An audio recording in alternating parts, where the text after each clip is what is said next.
Hey Donar, how you doing?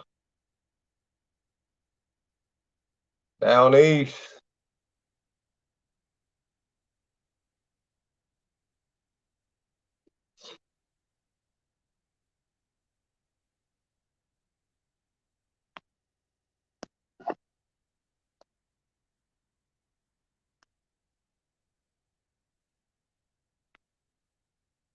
Just doing a random pop up tonight. Wasn't planning on going live, but somebody asked me to go live tonight, so I said, oh, what the heck? Go live for a little bit.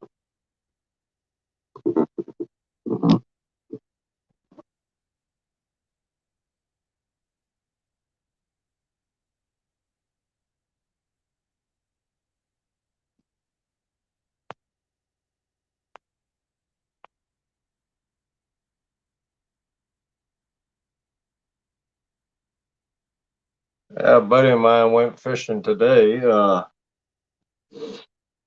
He got him a nice trout. For me, it was just after last night's live, man. I didn't want to do nothing. Yeah,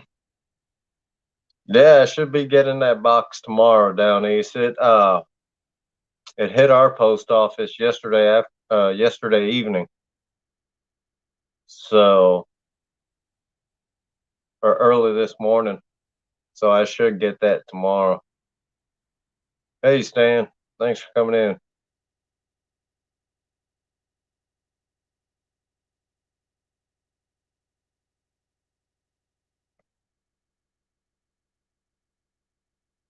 So yeah, I'll be going live for sure tomorrow after I get home from work. I'll probably go live about 6 o'clock my time, which is the central time zone.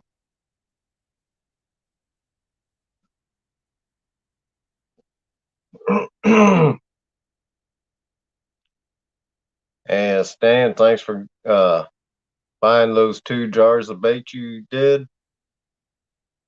You won't be disappointed, buddy. Stuff works.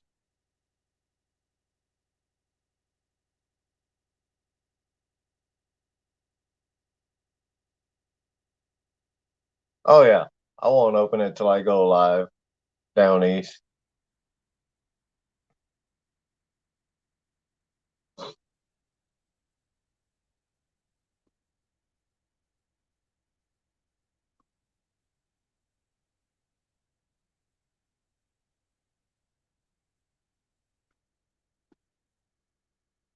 So what's everybody been up to today?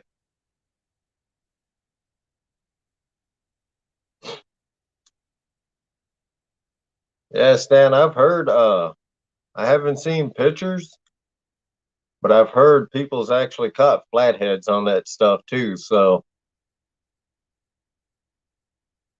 but I know for sure they caught different they've caught blues, channels.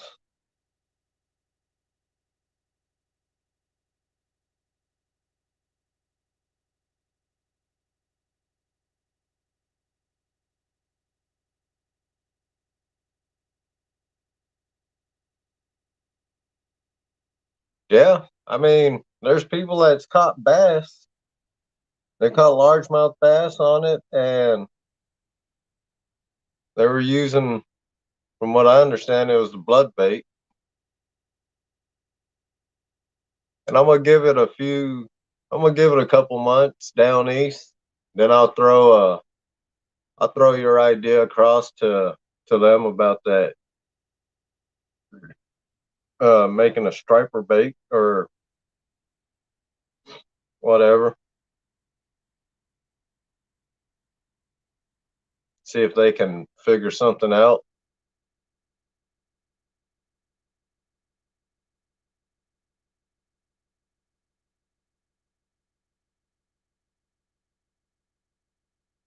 Oh, okay, Stan.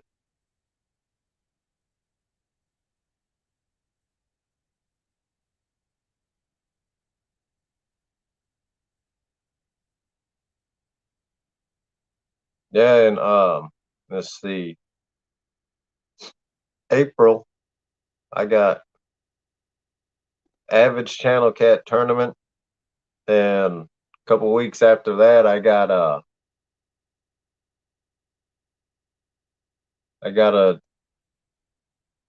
Facebook tournament, catfish tournament for one of my Facebook groups. So see how that works.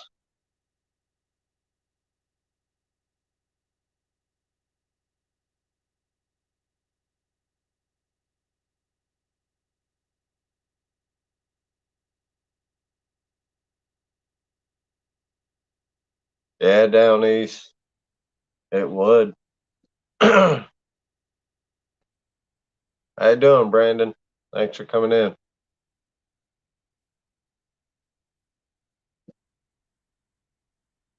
I'm just ready for this weather to warm up, man, so I can get out and do some catfishing.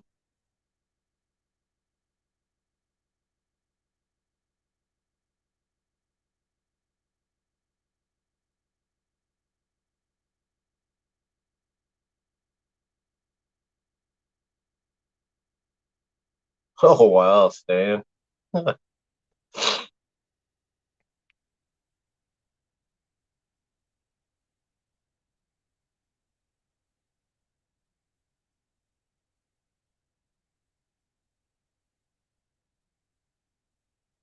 Yeah, tonight's live ain't gonna be as long as it was last night. Last night it was 9.5 hours. Hey, wannabe, how you doing, Matt?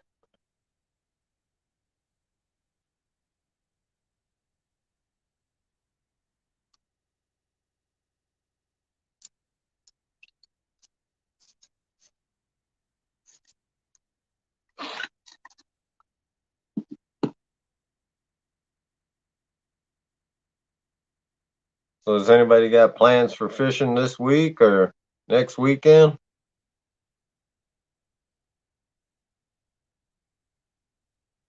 My most expensive reel right now is probably that Long Beach 60 that was gifted to me by Steve Loke.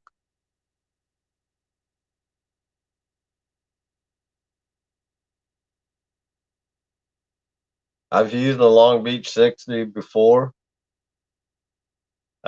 It's a good reel, but I also like my Cast King 70. That Cast King Rover 70 is a good reel too. Haven't had problems with it. I don't got real expensive reels.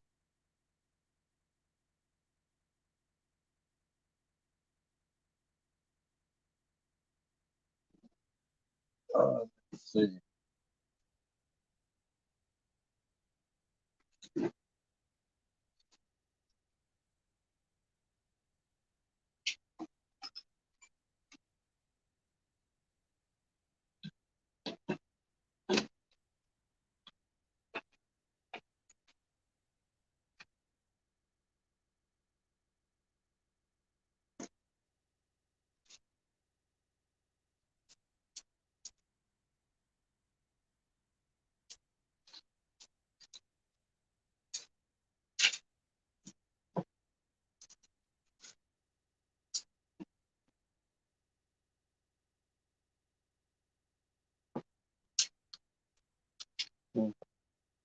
All right. That's my Cast King 70 right there. Holds a decent amount of line. It's the 30-pound whisker seeker. And I got it paired with a Big Cat Fever uh, limited edition cancer awareness rod.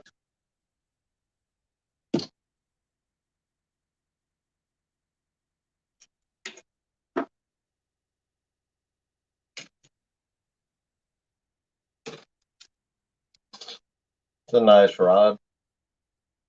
For a medium heavy, it's a medium heavy action. It's actually got a pretty good tip on it. But yeah, I like this Cast King 70.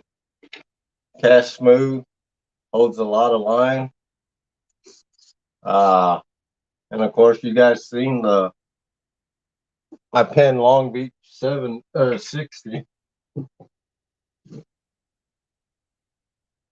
Haven't used it. Of course, you guys know I haven't used it yet this year. And that's on my Penn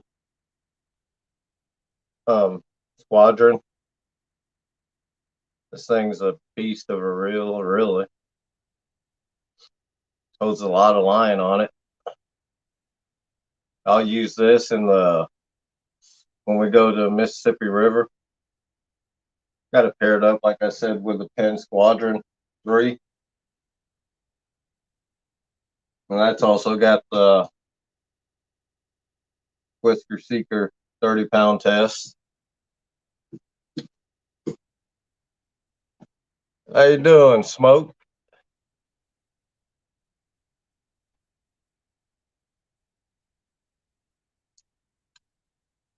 I'm really not sure down east what the drag is on it. I mean, when I research my reels and stuff before I buy them, I look at it, but I don't remember exactly. I think it's like 27 pound. Yeah, yeah, I think it's like 27 pound on the Cast King. It's actually a saltwater reel, so the drag system on it's good.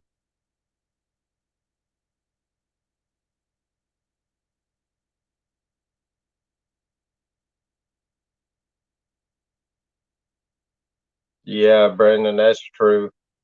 Now, I have had when I was a teenager, man, my rigs, my setups, I had really nothing less than a $300 rod. I usually had all my rods were maybe about 300 bucks, and they were all handmade. Brian B, thanks for coming in, buddy. And congratulations again on your uh, Golden Whiskers award.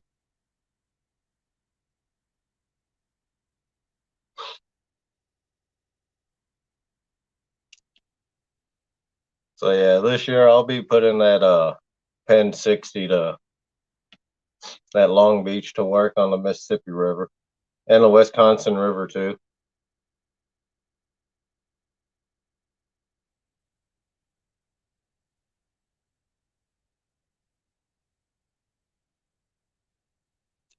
Cause yeah, this year, man, I am not a trophy fisherman, but I'll be targeting going after some big fish. Because we do got big flatheads and we do got big channel cats up here.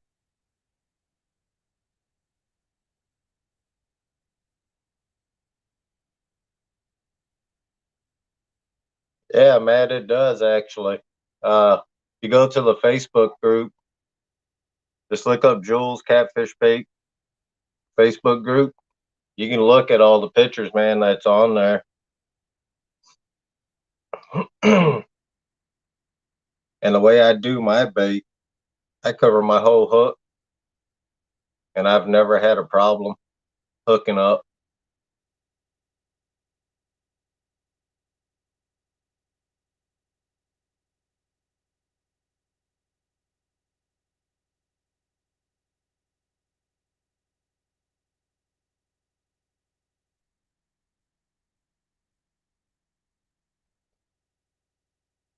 I mean, if you buy a jar, Matt, when you open it up, you'll notice the smell. Man, it's got a strong smell, and I've showed it before. You can tell. I mean, the fibers, you can see it's a fiber bait. But it's like any other dough bait, man. You keep it in a cooler during the summer, or you keep it in the shade, and it won't get all nasty and soft on you. I never keep it in the cooler. I just keep it in the shade out the sun. But if you're in a state where the humidity is extremely bad, yeah, I'd keep it in the cooler. And you ain't got to worry when you cast this stuff out, man. It stays on the hook really well.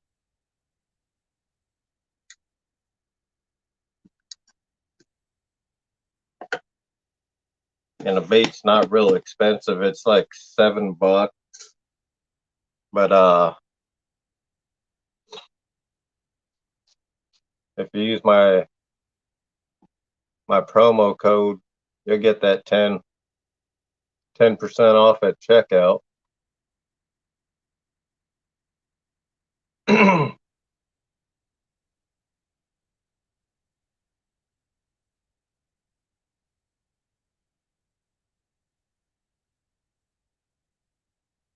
Hey, Bugman. Thanks for coming in, buddy.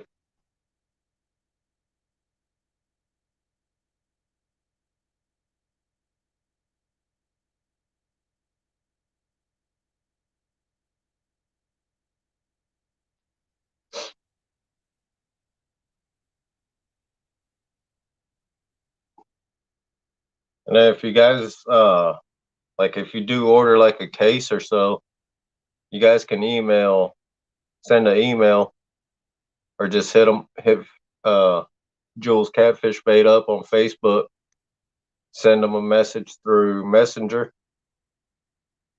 see if they can do 6 of each. If you want a case, do 6 of the cheese and 6 of the blood bait.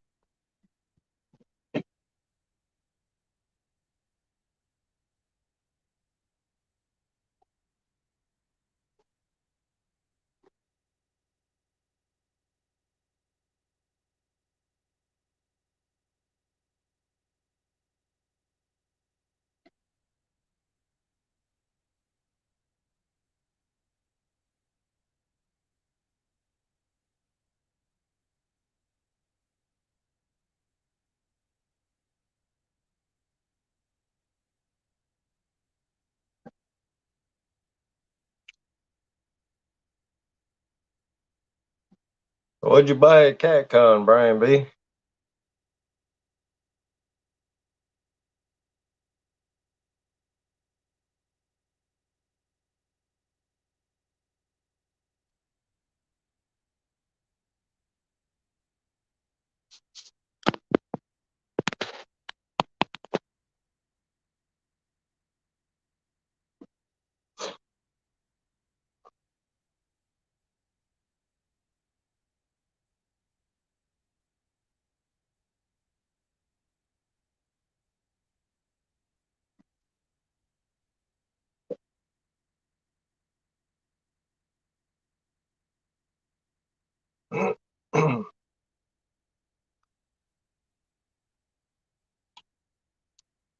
Okay. Yeah, those monster rod holders, man, they look good. Are they built pretty well?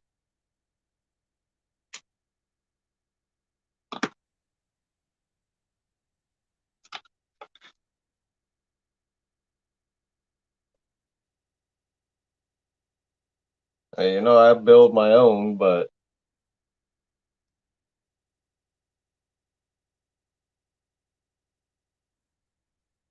I still look around at different rod holders.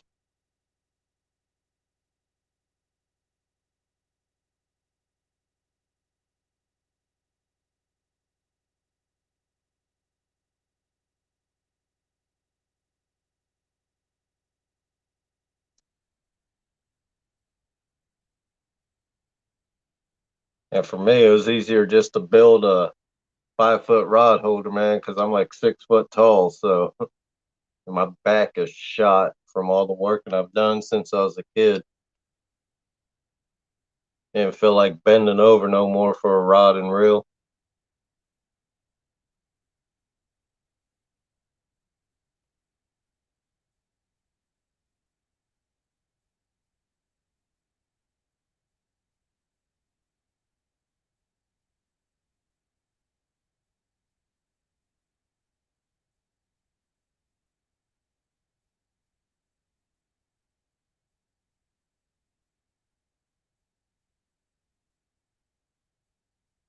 You got the ones for the boat.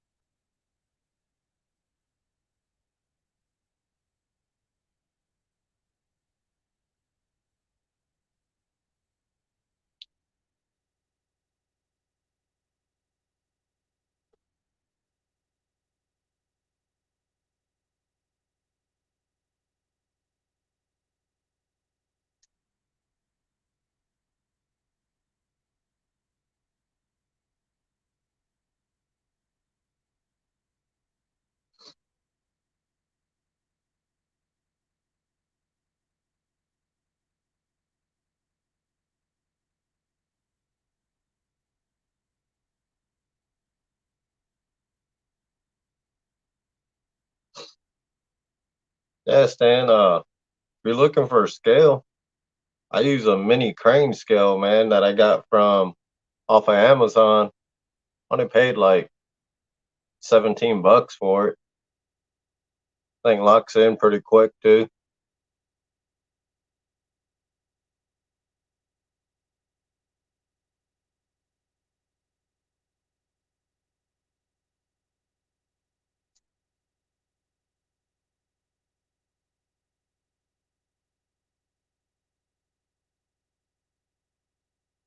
Hey, Tinkerbell, thanks for coming in.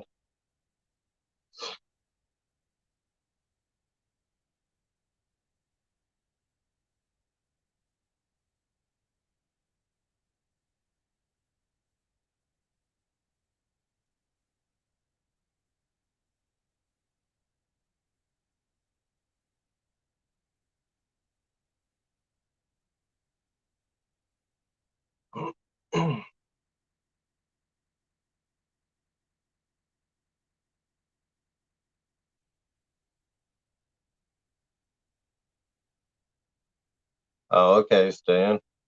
Yeah, I heard they're good scales.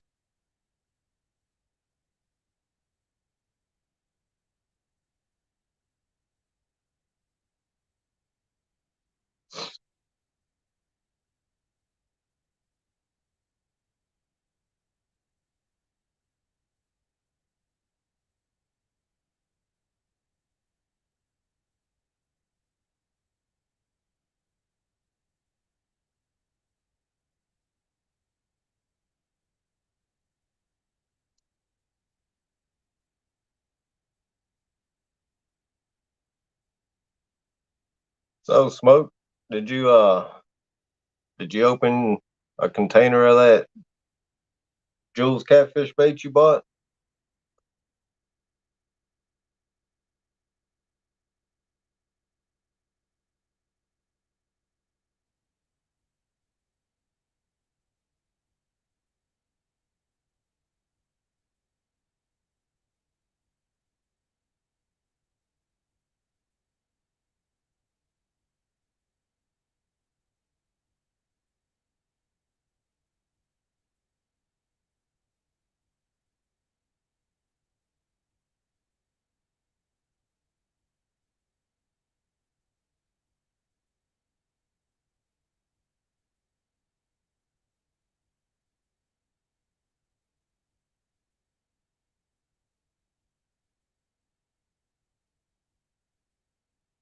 All right, Tinkerbell.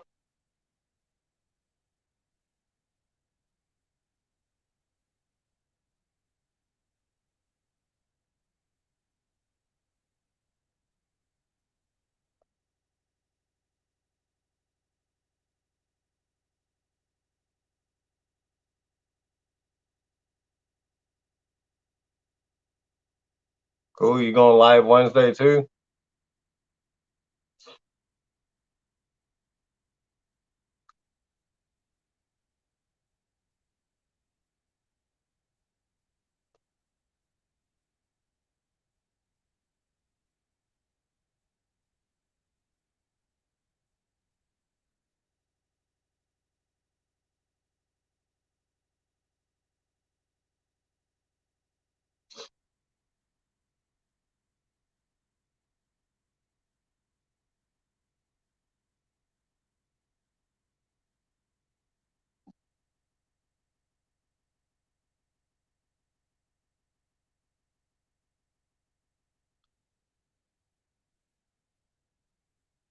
Yeah, it was windy here today. I was gonna go, but it was too windy for me. Like I said earlier, a buddy of mine went out. He went casting, and he caught a nice trout.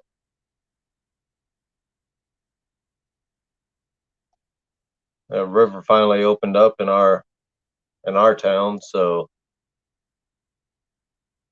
hopefully next couple weeks ice will be gone in that part. Try and hit it up.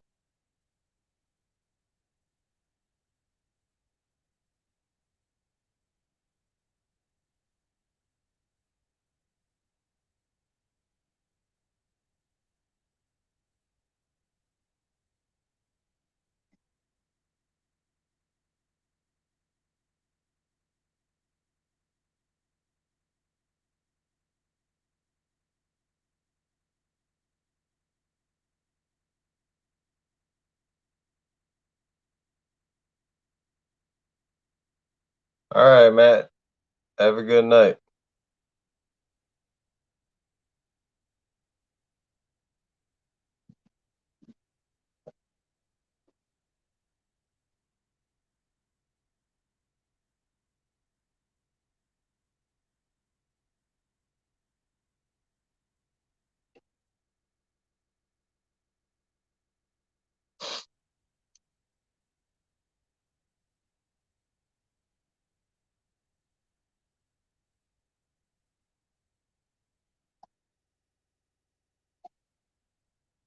I'd love to see you guys on the Potomac pull up some flatheads, man.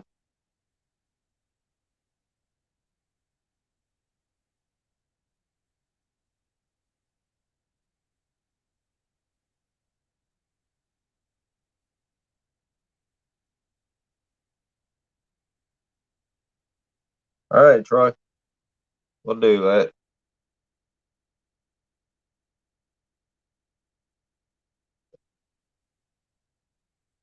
I know he's got Facebook, but I don't know if he uses his Messenger or if he has Messenger.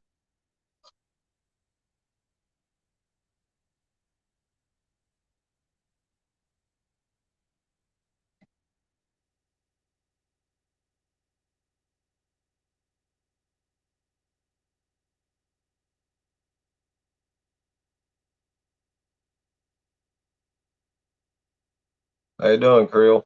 Thanks for coming in, buddy.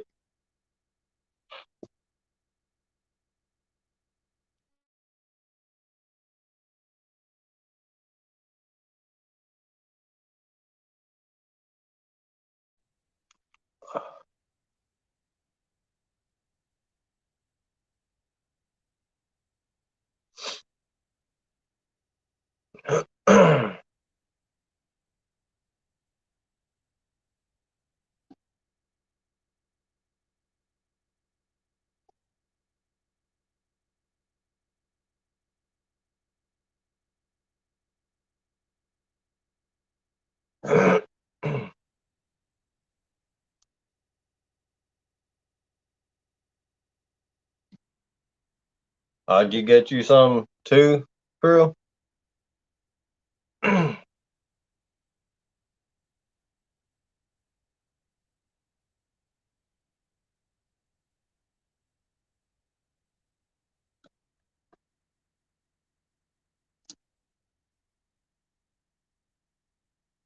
Yeah, like I was saying last night on my live, I talked to the owner of Jules Catfish Bait.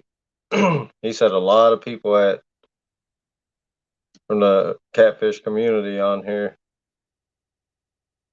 bought a they bought a lot of bait from them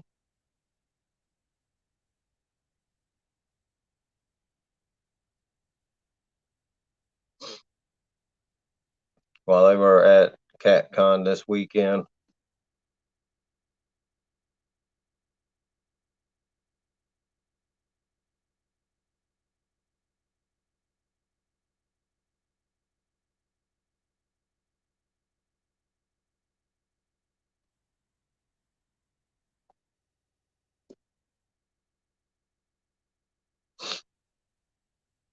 Where are you getting those from?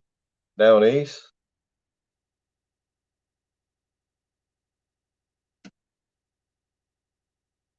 Man.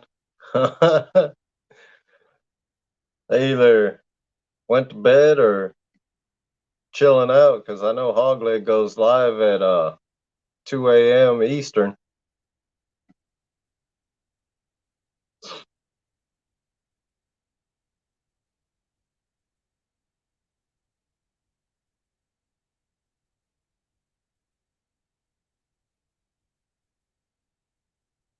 Plus, this was just a random pop up, man. I didn't even send nobody a link to come up.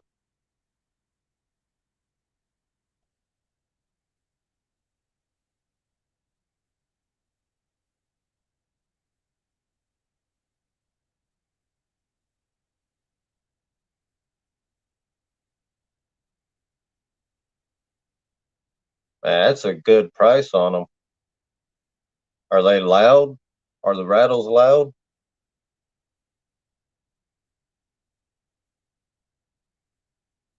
on those spooks?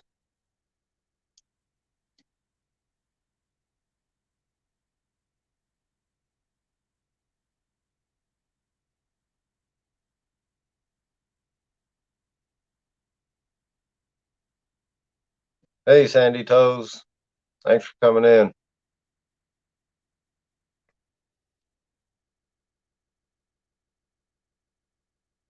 Yeah, back in the day, man, when I was living in Texas, I was big into bass fishing.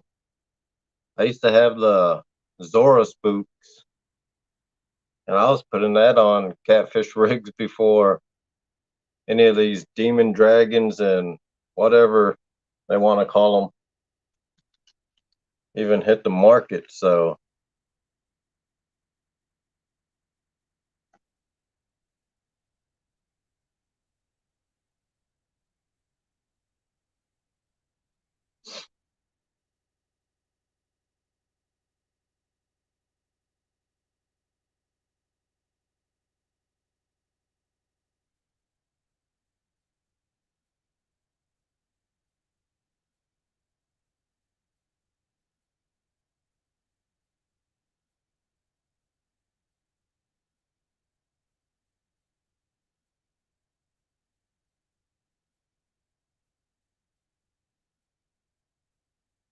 yeah, Bug Man.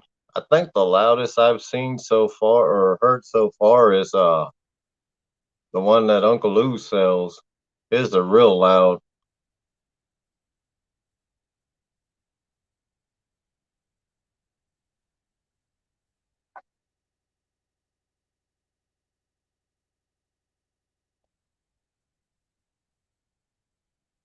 Nowadays, I just use the inline rattles.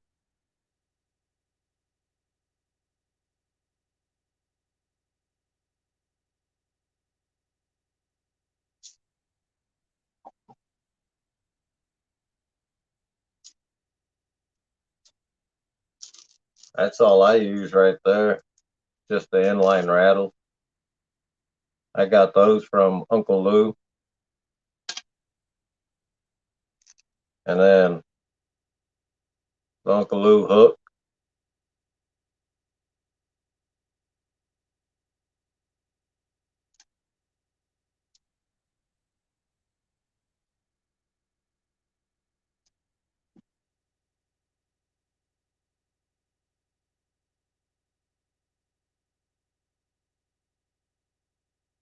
All right, Krill. Have a good night.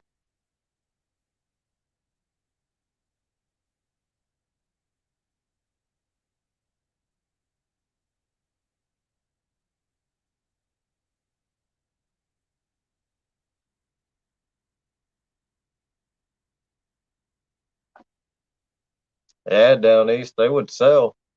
I mean, it's a hot seller on the market now.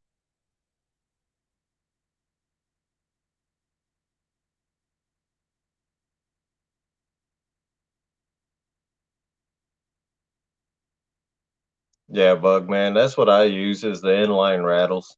Then I just use Uncle Lou's oval floats.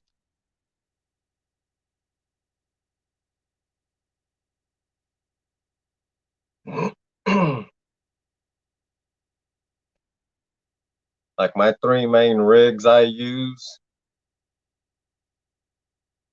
is the Carolina. I use the Santee rig, and of course I use my Hawaiian slide rig that I introduced to the community, and I also use a three way rig in certain areas.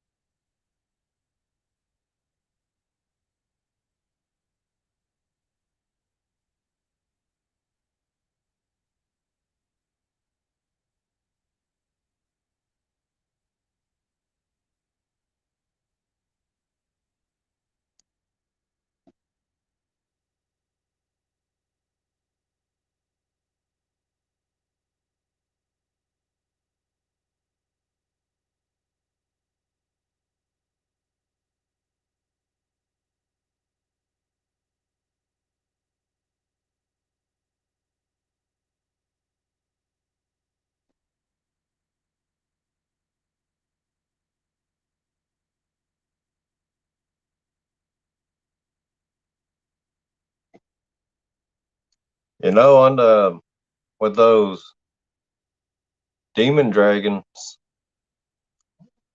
or even the Uncle Lou rattles, I might get a couple. I might try a three-way rig with them. What I'm gonna do is just tie the. Somebody was saying just tie that rattle, that's demon dragon off to the side on one, and then run your hook, your leader line, and float on the other one.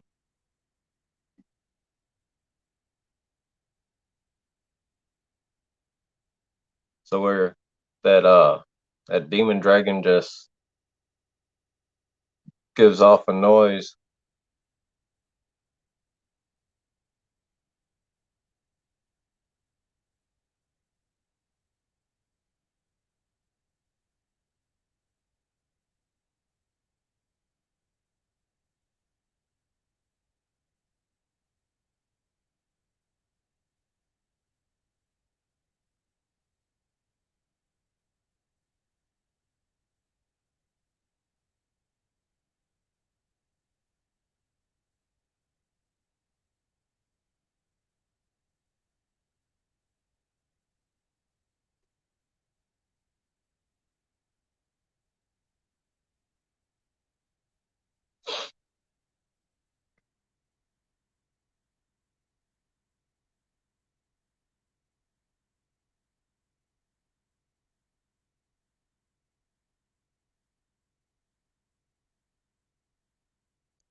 Dang, smoke, $10 rig.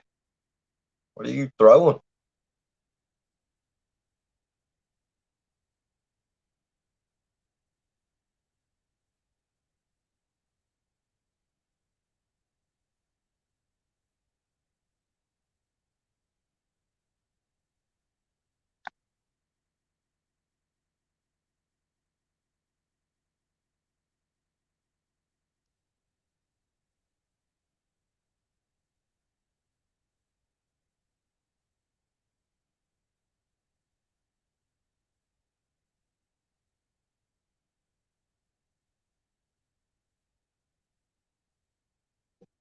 On those demon dragon rattles, I've heard they don't hold up much bait. So like, I can't remember who brought it up. Use it on a three-way and you tie that off on its own, just so you have that rattle noise, and then you can just run a Carolina or a Santee rig for your leader line.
Yeah, you got that right, Smoke.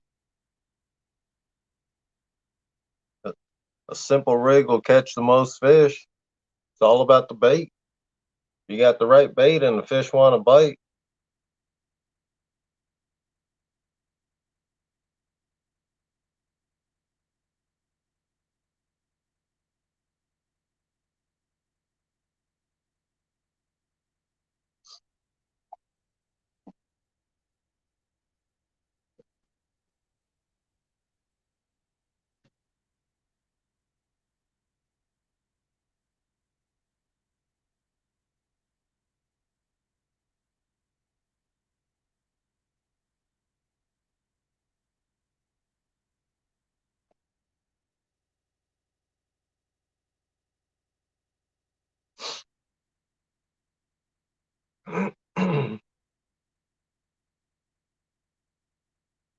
But that rig Steve Adams showed a couple nights ago up here on panel,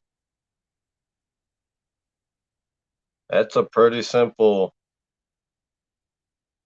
That is a really simple rig. You just got your sinker slide.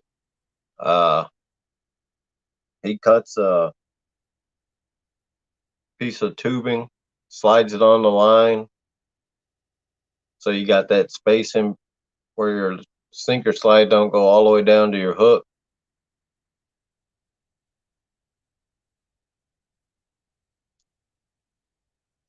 Then you just tie your whatever knot you use on your hooks.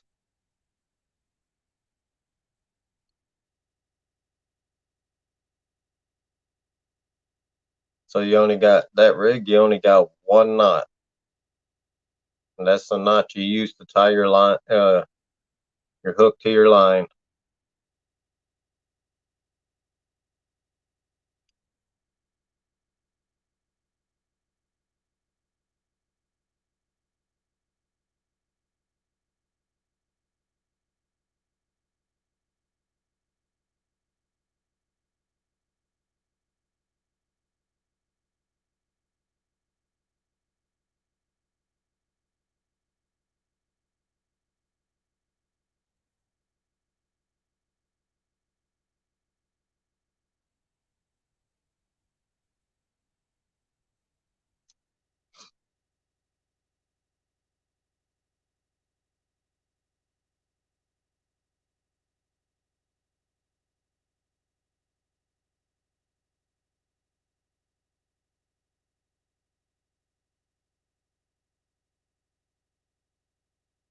Well, Stan, there's the man right there.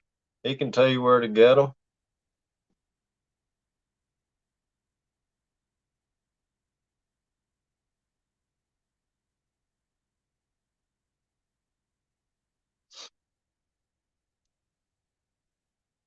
Down east, if you got a link for that where you get them, you can go ahead and drop that link in chat.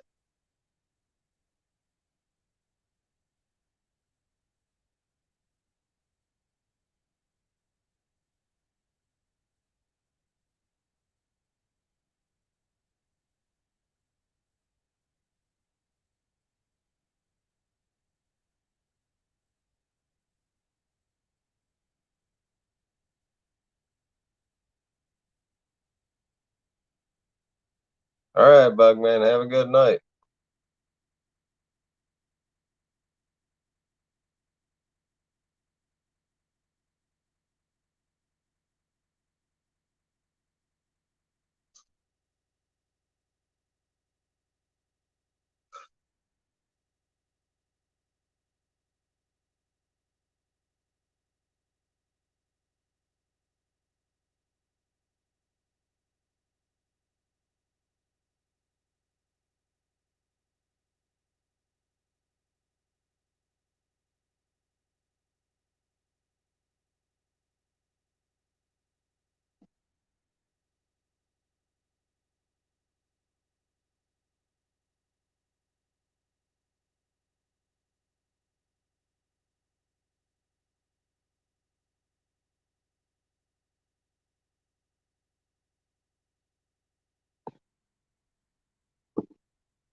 Dang, that's a lot of rigs, man. 50K.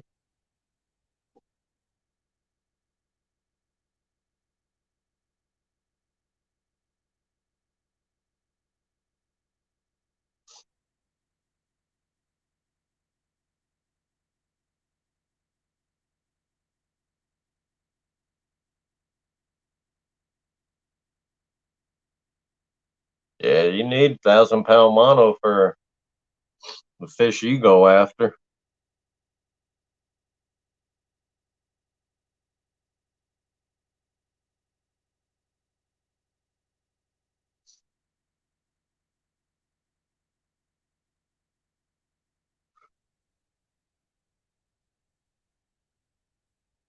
Oh, nice, down east. That's a lot of rigs already. What is it? It's only the end of February.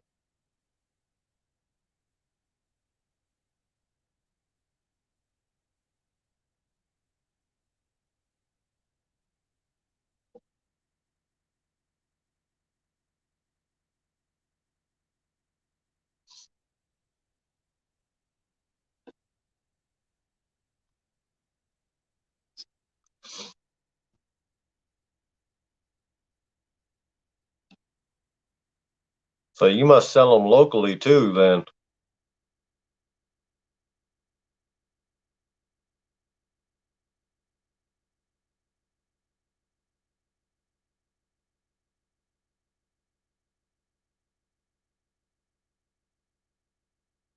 Wow.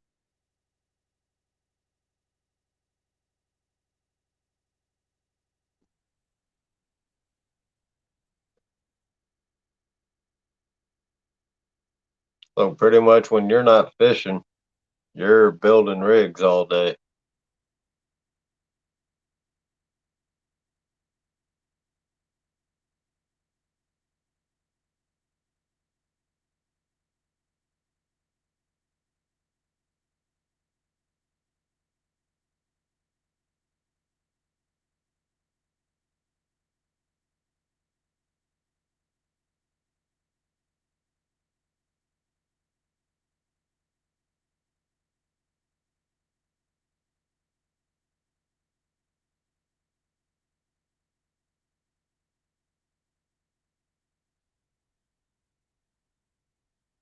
Yeah, so you stay busy.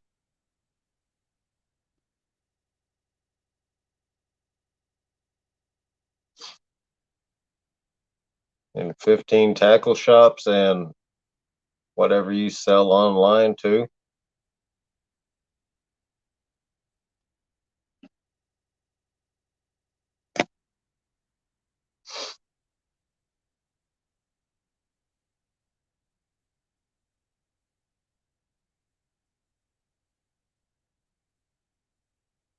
Oh wow. Yeah, it's a big it's a big chain store.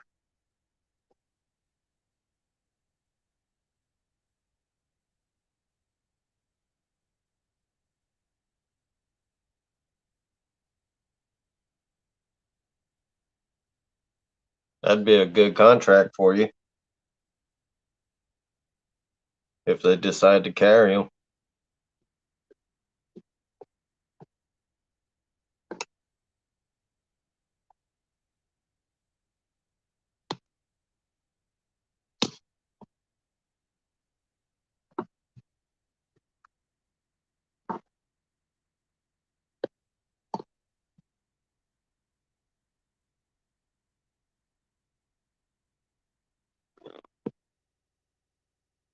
Oh yeah, that'd be a good one too. Walmart.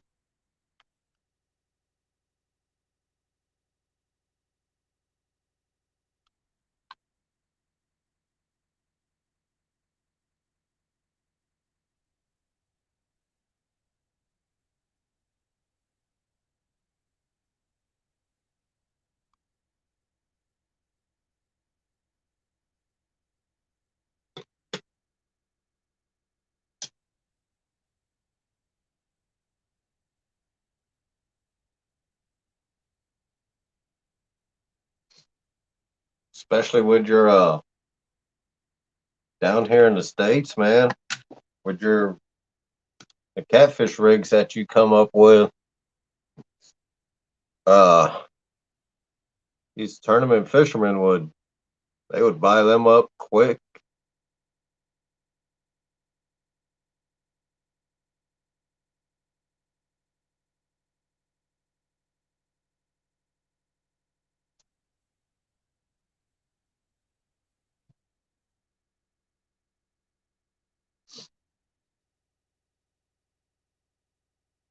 Yeah, you would have to do that, but you would also have to make sure they build them to your quality.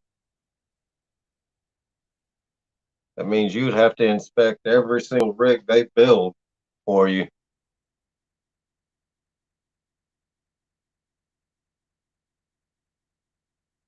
Oh yeah, that right there, man. Having Epic try 'em out with the monsters he pulls up that he chases, he'll put them to the test for sure.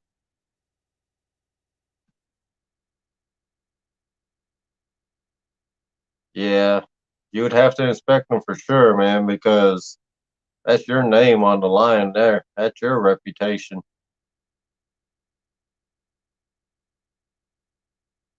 You don't need junk going out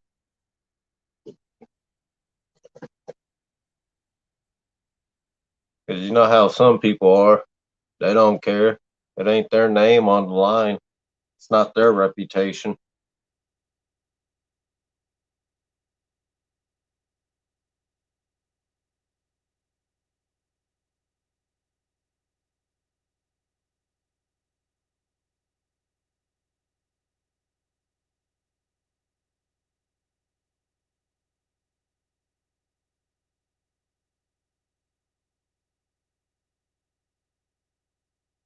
Yeah, I agree. That's why I don't even buy the rigs, man. And around here, it's mainly salmon and stuff. A lot of the bait stores cater to the bait shops around here. They cater to the salmon fishermen that go into that Fish Lake, Michigan.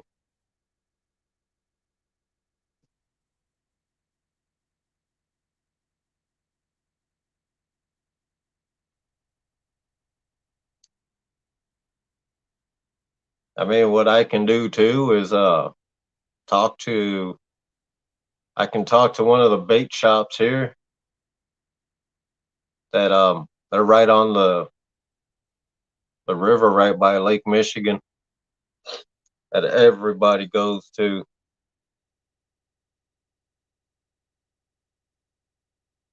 They buy a lot of stuff from them guys. They stay busy the whole spring and summer. Once these guys can get out and start chasing salmon in Michigan, man, that's a big business. I mean, I could talk to them and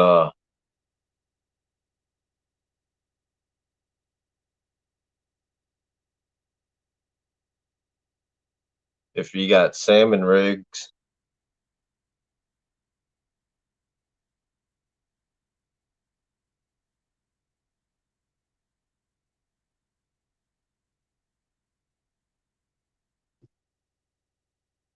all right.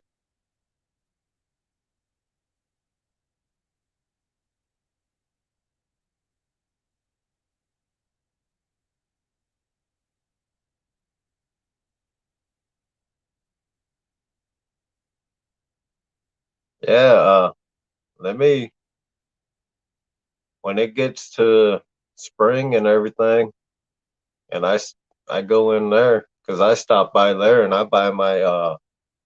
go in there and buy my live bait and start fishing Lake Michigan and stuff. I'll talk to them.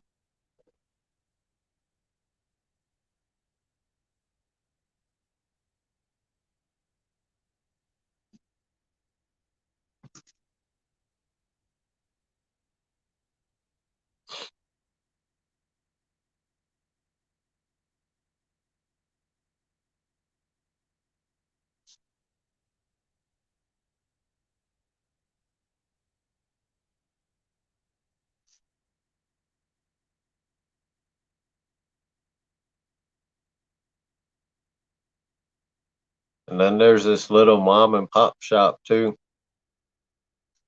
that I go to. I can probably talk to him.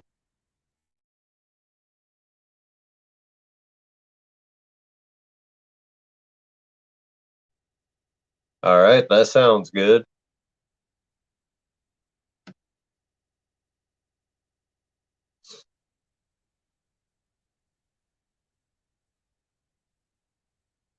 Yeah, because I know the salmon guys, man.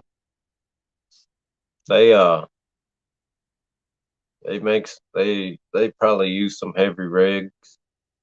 Plus, we got all the charters here too, all the charter boats.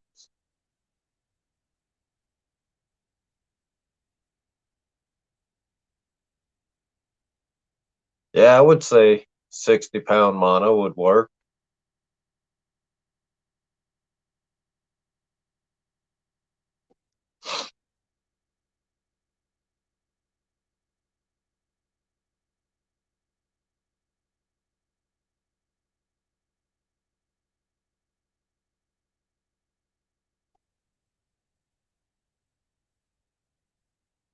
Like I can hit that bait shop, and then I can even I'll talk to the when we're out down by the river and stuff where all the charter boats are. I can talk to them guys too, see if they're interested.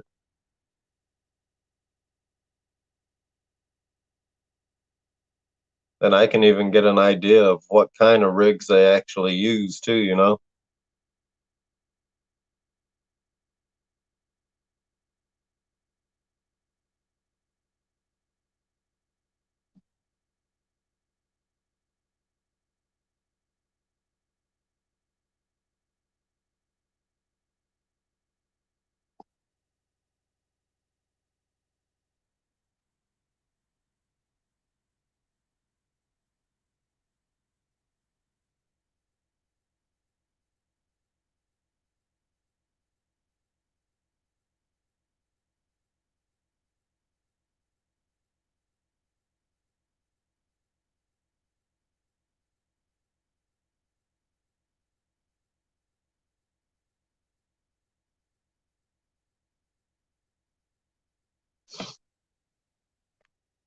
When's the next time you're going out on the boat down east?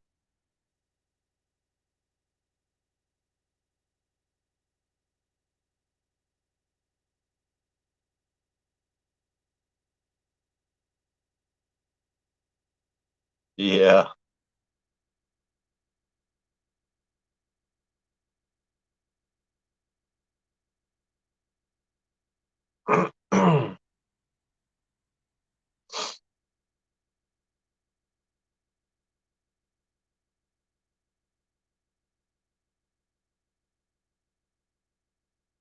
See, for me, my salmon rigs, man, I use from the bank or from shore. That's just my regular catfish rigs. I use the Santee and the Carolina rig for that.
Yeah, I can't wait to get that box tomorrow.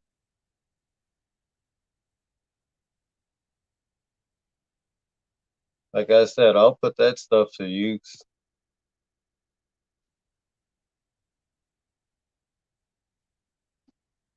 Like the real big stuff, I'll use in Mississippi River and stuff, and the Wisconsin River here.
And down east, if you want to come up and talk about them,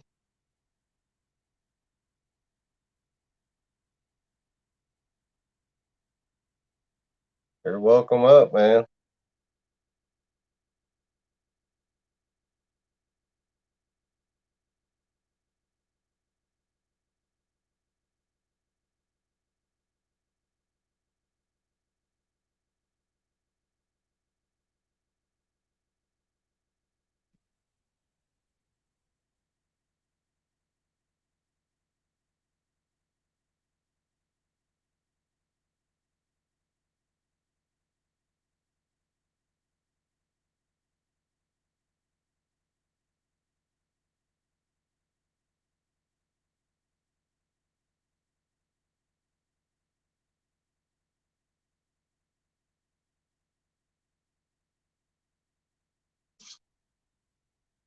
Yeah, Don R, they use downriggers here, from my understanding. Uh, but they use a lot of planer boards too, I think, and dipsy divers and stuff.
And I know they also use a lot of meat rigs here too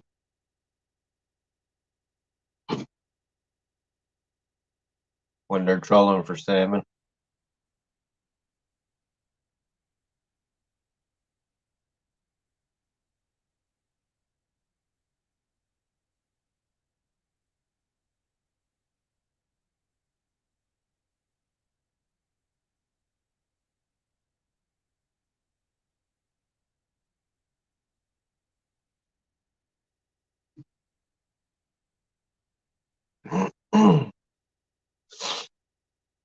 Yeah, I think when salmon season starts here in the spring. Yellow. What's up, man? All right. So This is a 3-way that I make, so you don't have to buy those stupid ass metal ones. This is made out of 80-pound mono. Same one in the video that me pulling my wife across the floor and it didn't break. Yeah. Okay, so that's what that is. Just All a right. 3-way. Your main line comes off with the hook, and then the breakaway is a 40-pound. So if this is used for salmon, I'd have to put a 6/0 or smaller on it. This is Yeah. the 11/0. I sent you a bunch of them. All right. I got you on Yeah. so layout now.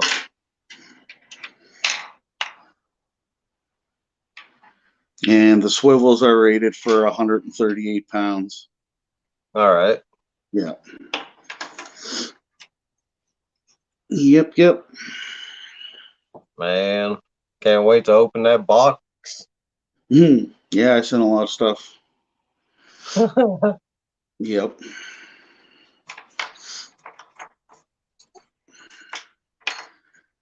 But yeah, no, I got let me see here. I think I got 7 different types of saltwater rigs. The catfish line. Somebody wanted me to make up muskie and pike leaders, so I made some out of the steel wire, stainless wire. Okay. Yeah, that's 240-pound test, number 15. Wow. So that's not breaking for those big pikes and muskies and stuff. So Right. yeah, I did them up. I'm doing shark again. The shark rig's up.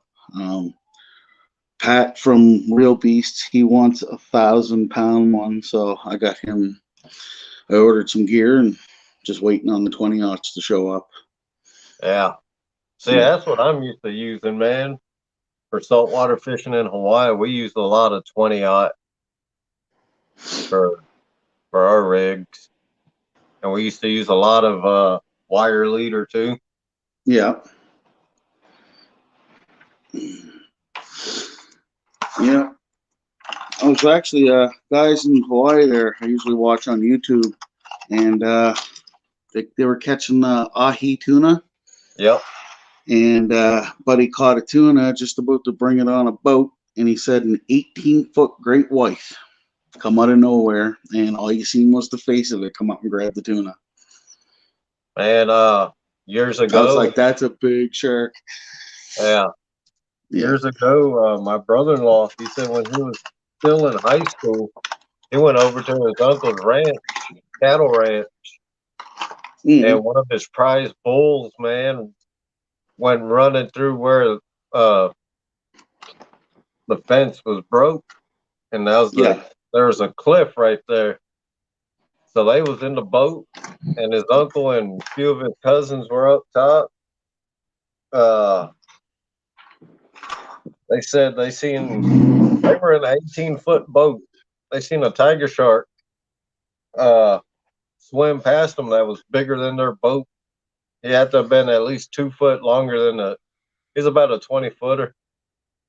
Wow. And they got that rope over that bull's head, and they were pulling it up. They had the rope hooked up to a truck, and man, they just made a pinata for that shark because it came out the water.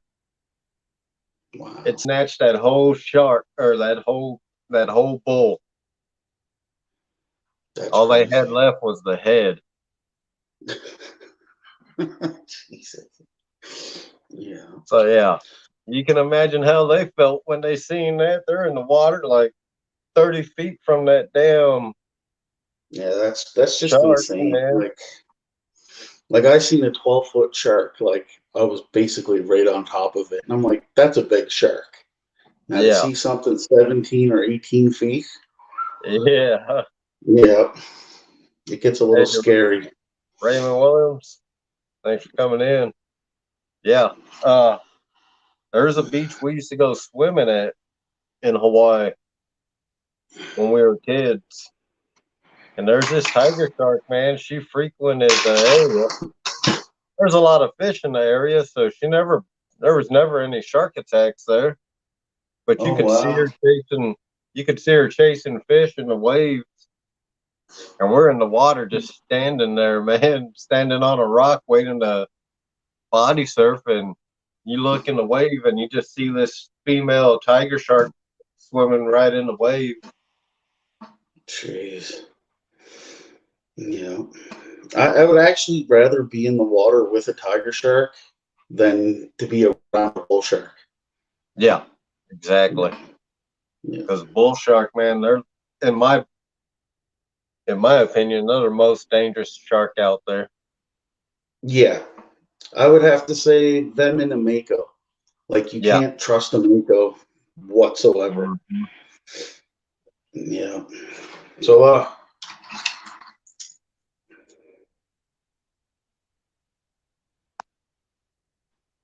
150-pound double hook rig. Nice. Yeah, just a high-low. So I made you one of these, but I didn't put the top on it. I put it in the middle. Okay. Just like that. So single Kentucky for you. Yeah. Yep. That and massive rolls of line, I guess. Nice.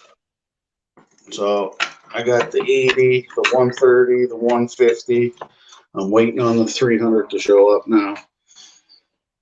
Awesome. Yeah. I'm running out of stuff fast. As fast as I get it. Well, for my A-dot hooks, I ordered 2,500, and this is all I have left. Wow. That's it. And then there's my 11-aughts there. Yeah. Yeah. Insane, man. They get eaten up pretty quick. Yeah. Yeah. Hey, big man. Yeah, so like I said, once they start putting boats in the water up here again for salmon fishing, man, I'll hit up even the charter boats. And I think to make them, it's fairly simple, and I could, sell it to them for like $3 a pop, right? Yeah. Maybe even $2.50 a piece. So that's probably cheaper than those guys can make it for. Yeah. Right? So. And that'll save them time, man. That's one less thing they got to worry about. Yeah. Well, that my gear don't break or fail, right? Yeah. So this is what I did today. This is getting shipped out tomorrow. Damn. That's what was bought for one person today. Oh boy. Yeah. Yeah. The catfish community is great. Huh? That's all catfish rigs? What? Was that all catfish rigs? Yep. Damn. Yeah. 52 rigs. Wow. Yep. So that's going to go out tomorrow. Nice. Yep.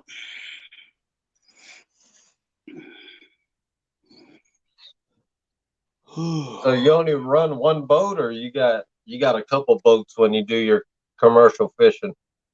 So commercial, it's for Clearwater fishing. So that's a multi-billion-dollar company. Okay. We're out on an 80-foot commercial vessel. Oh, nice. Yeah.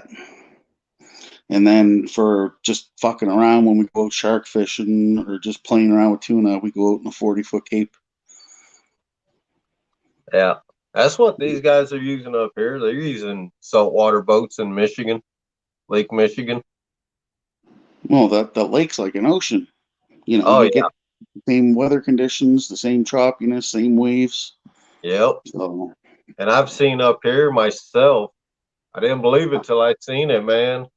They get like 24-foot waves during the wintertime sometimes. Yep. The worse the winter is, the worse the waves get. I kind of giggle some of the boys talking about they're calling it a day when they see 3-foot waves. Yeah. It was like my day begins when we got 3-foot waves. And then they go up to like 30 feet. Yeah. and we're fishing, right? So, Nope. yeah. Yeah. Yeah. I know, guys. One of my brother-in-laws, his older brother does that.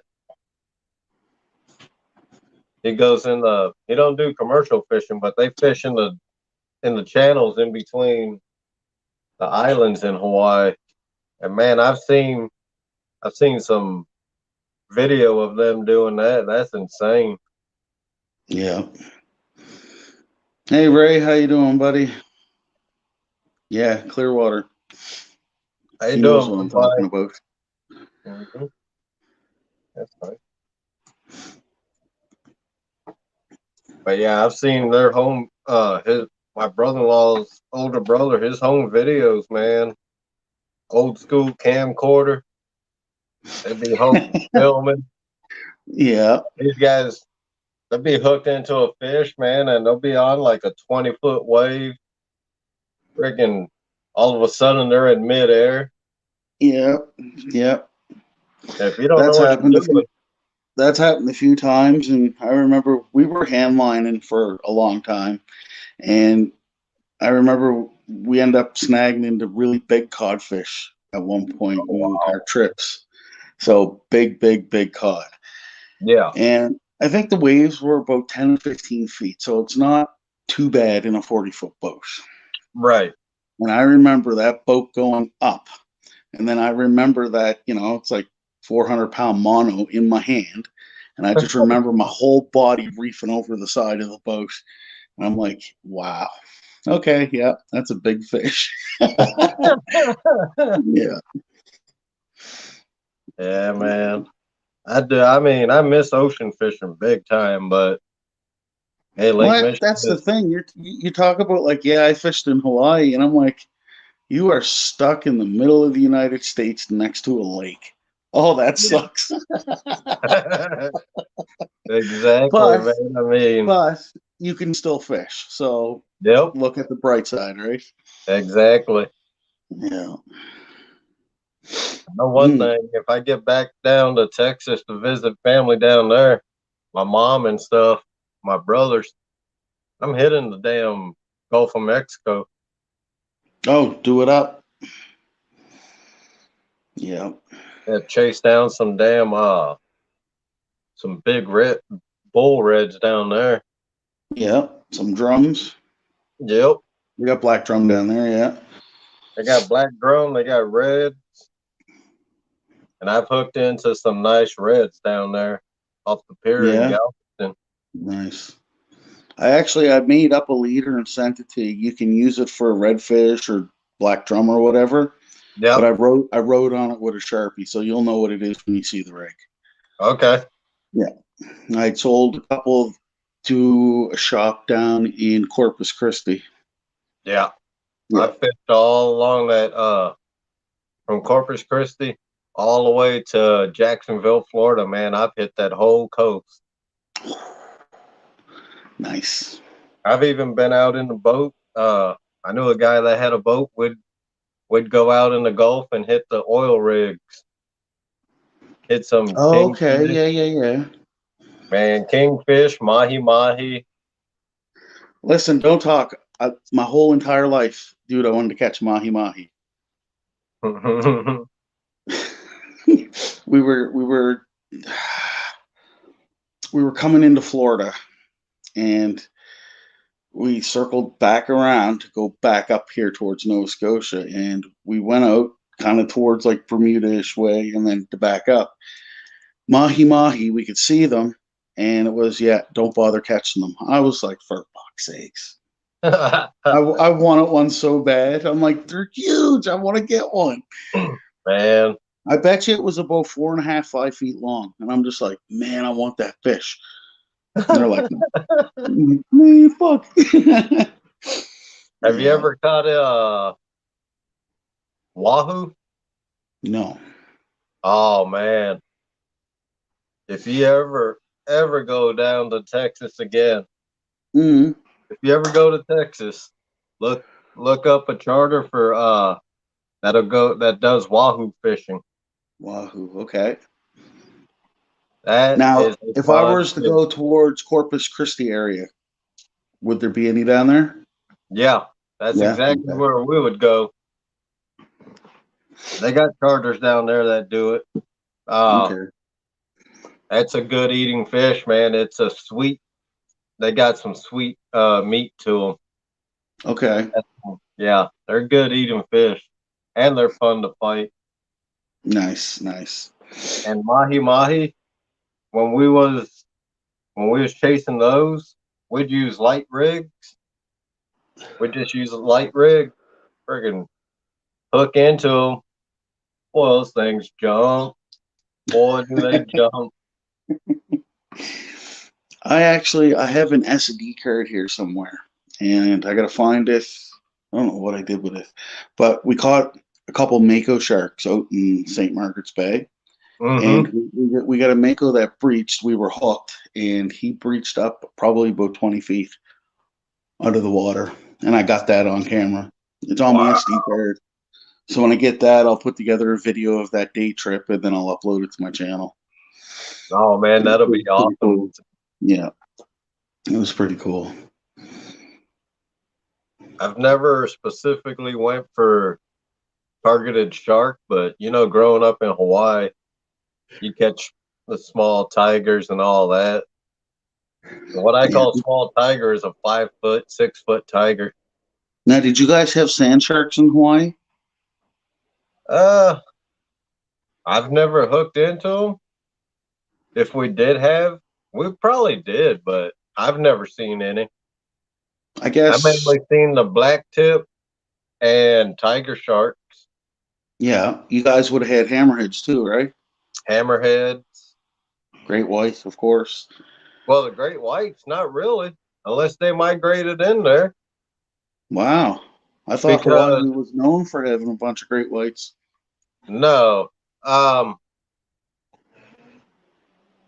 they're known for the tiger sharks and stuff like that, hammerheads.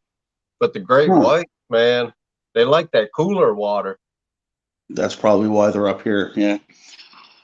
Huh. Now, years ago, the red triangle in California, they got that's known for the Vaguely. great whites. Okay. Well, they tracked one of the females that they tagged. They tracked her. She was staying all the way at the bottom of the ocean, In the and cold she was water. traveling to Hawaii. They Wow. they tracked her off the coast of Hawaii, the west side of the island, and Wow. then she would swim back to the red triangle over there to California. I wonder if they were breeding or feeding, but to go that far. Yeah. So Hmm. they don't know what the heck she was doing because it was a female and she was a big one. Jesus. So Yeah. they don't know if she was going there to have her babies or what. They have no clue. They've never figured it out. Yeah, that's strange. I usually go to it's called O Search Shark Tracker, Yeah. and basically I'll just type in like, well, I can move around the map, but Nova Scotia, it's saying I have 8 sharks. Actually, they're swordfish here now, broadbill swordfish. They got one tag named Simone. I don't know if you guys can see that. Oh, wow. Yeah, so we got 8 fish. Sable Island. We got 2. What are these 2? These are. Oh, hold on.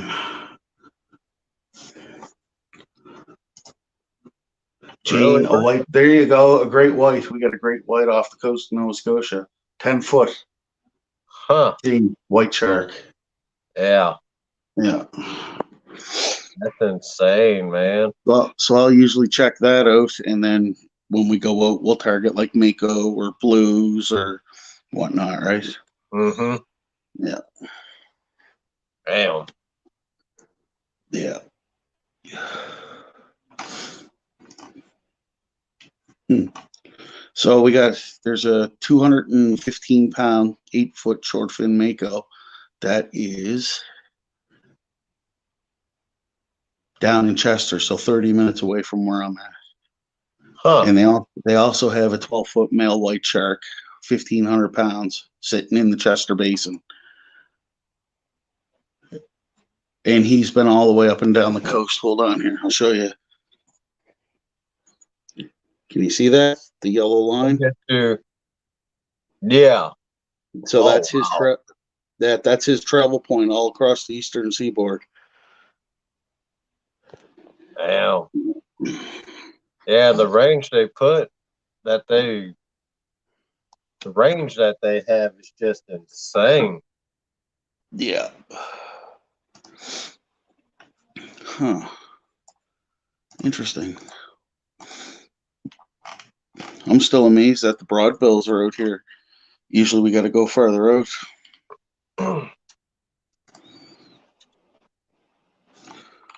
So go to the Grand Banks. What do we got here? Load it with swordfish out towards the Grand Banks. So Yeah, you're Grand way Banks. over there on the east coast of Canada then. Yep. Nova Scotia. Yeah. Yep. So the Newfoundland Basin, great whites, billfish, right up to Iceland. Billfish. Huh? Wow. Yeah. Well, we went out for it was like 7 days, and we were in the Iberian Basin, so Mm-hmm. that's like by Spain or Madrid area. Okay. Go over that way, just basically past the Mid-Atlantic Ridge. Okay. If you ever look at a map or an ocean map, you can see where the Mid-Atlantic Ridge is, and that's where we do most of the fishing. Yeah. Sometimes we'll venture off a little further up. Mm-hmm. Yeah. Yeah. Yeah. Damn, man. Yeah, I want to get off of the edge of Cuba down towards Jamaica. Yeah. I'd love to try down there, but yeah.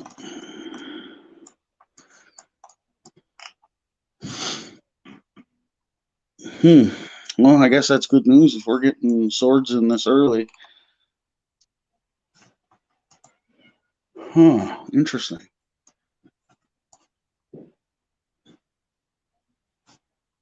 Why they usually come in later in the year? Yeah. You're usually looking at August, September, October, and November is really good. Really dangerous, but there's two here. And that's a tagged one too. So if there's one, usually they'll stay in schools. You Yeah. know, you might get 15 a school. So, but that's close. That's real close in. Like that's an hour out in the water. Wow. Yeah, that's Yeah, close. that's not far out at all. No, we actually got a lot of great whites up here. One, two. So where we go striper fishing, there's a great white, 12 foot. We got 1, 2, 3, 4. I got 4 around Nova Scotia, great whites right now. Damn. Is that normal for this time of year or We've only ever had it was an 18-foot female, and she's not even pinging. Nope, she's not there. It was 2 years ago. We had an 18-footer up in the Bay of Fundy, and we tried to get out to see if we could catch it, but it's yeah. illegal. Yeah, it's a tag shark, right? Well, we're out there striper fishing, right? Yeah. You know. Oh damn. But it's so hard because you throw your line in the water, you don't know what you're going to catch, right? Exactly. Right. It's you hook into something that takes you 4 or 5 hours getting on the boat. It's not a striper. Yeah. Right. So, How big do the stripers get out there? biggest one was 55. Oh, that's not bad at all. Yeah, 55 inch. Pretty big. It's pretty big. It's a good size. Yeah. Yeah. Frig, we caught I got on my Instagram, one that was, it's on the back of the tailgate of the truck, and it was 48 inches. Wow. Yeah, and it was like 60 pounds. So it was a Right? good one. Good fight Yeah. on him, but yeah. Hmm. Interesting. I'm stoked now. I wish the snow would let up. I want to go fishing. Man. Go off the George's Bank. What's down here? So you're way out. Let's see, Michigan on the map here. Holy fuck, you're nowhere near the ocean. No, I'm way over. I'm way over in the middle, man. The closest thing to an ocean to you would be for you to drive into Toronto, and then they got a river coming from the Gulf of St. Lawrence Yep. into, yeah, wow, into Lake Ontario. Yeah, St. Lawrence River. That would be the closest to you. That's nuts. Yeah. Yeah. I'm in the middle of the damn country. Why? Hawaii, right to friggin' the middle of America. Wow. I went from Hawaii to Texas, Okay. and then Where at from in Texas Texas? up here. 60 miles north of Houston. Oh shit. Yeah, so Yeah. I was like an hour and a half from the Gulf, so I could Man. still do my saltwater fishing. But I went all over. Like I said, I fished from Corpus Christi all the way to Jacksonville. Man, that's Cause awesome. back in the day, my aunt used to own a bait and tackle shop in Jacksonville. Oh frig. Nice. So when I went there, I just walk in, grab a spool of line and rod and reel I wanted to use. And off you went. Off I went, man. Put some line on the reel and grab my Oh, that's tackle I awesome. wanted and gone. Yeah, that's awesome. Mm. Yeah. Jeez. But shit, yeah, growing up in Hawaii, man, I ain't gonna lie, it was fun. I bet. Were you right on the coast in Hawaii? Oh yeah, Yeah. yep. Where we lived, I was like 5 minutes from the water. How often do you get back to Hawaii? And let's see, the last time I went back was 12 years ago. Wow. Yeah, I don't go back often. Yeah, jeez. All I do nowadays, man, I work and I fish when I can. Yeah. And I mean, Yeah. once it warms up here, I'm gonna start catfishing. I And haven't fished since October 21st, I think. damn, Yeah. So it's been a while. yeah. And I'm going nuts. Not what? Uh, it's been a couple weeks now for me. Yeah, didn't you go out like last weekend or the weekend before? Yep. It's only been a couple weeks, man, and I'm like, yeah, I need to go. But next year it'll be different. I'm gonna get Yeah. that. I'm gonna get that. Buy that ice fishing gear from Don R. I'll be out fishing year round, Oh, ice or sweet. no ice. I'm gonna I'm gonna drill me a hole in the ice and go fishing. Oh, freak. So I'll have next winter. I'll have ice fishing videos. So that'll be good. Yeah, that'd be sweet. It's Then I just can really, to I can me, really get into the ice fishing tournaments up here. yeah. If the friggin' saltwater here froze up, I'd go ice fishing on that. But freshwater, I don't know. You know, I catch fish bigger than me most times, and it's like, Yeah, why do I want to catch a catfish? yeah, Why do I want to trout? I see no. To me, I see no enjoyment in it. It's just, to me, it's bait fish. yeah. Something I put on the hook to catch a bigger fish, right? That's I know, man. I had to get used to that. Uh, like I said, that my slide rig I use, we used to slide 5 pound fish down the line. Five, yeah, 10 pound fish would slide that to catch fish. yeah, catch fish. Yeah, So we moved to Texas, and I'm like, man, I gotta hit the coast because I gotta throw some big bait. yeah.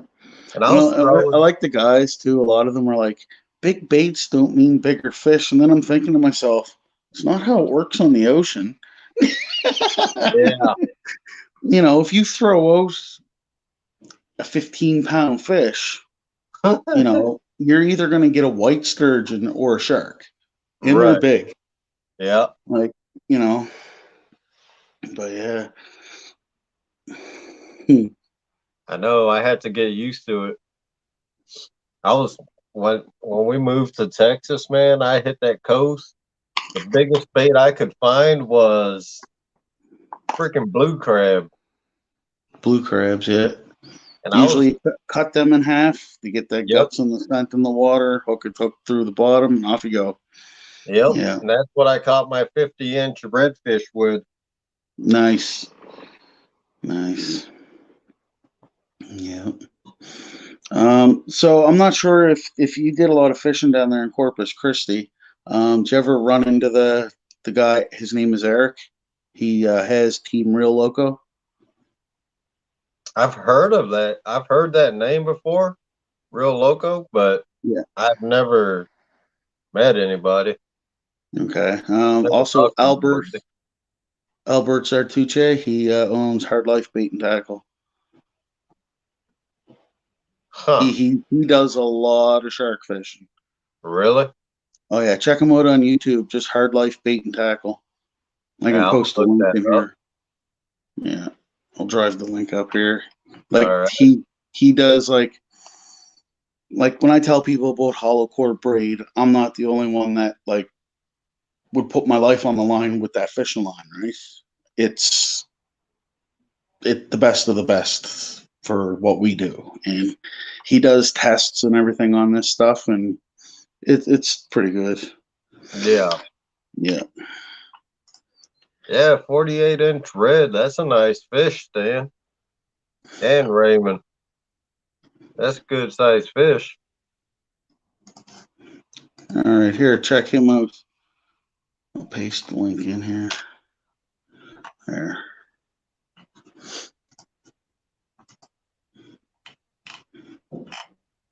So he like vlogs from his shop, and then he does fishing tournaments, black Yeah. drum, shark, and yeah, they catch big fish.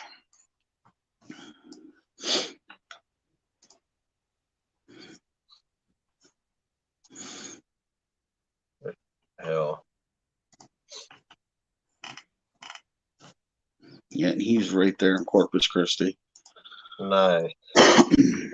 Hey Tim, thanks for coming in, buddy. What's he say? Can you share my stream and help my channel grow to 2K subs? Buddy, put in the work, man. Put up some good videos. If I like the videos, I'll sub to you. Do it the old fashioned way. Videos.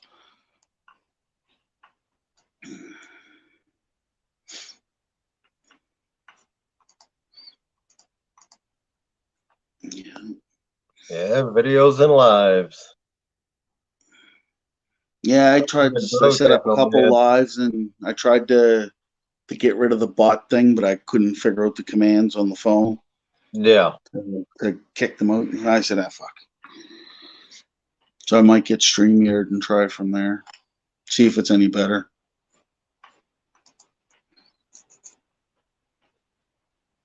I only do live streams. I'm a gamer.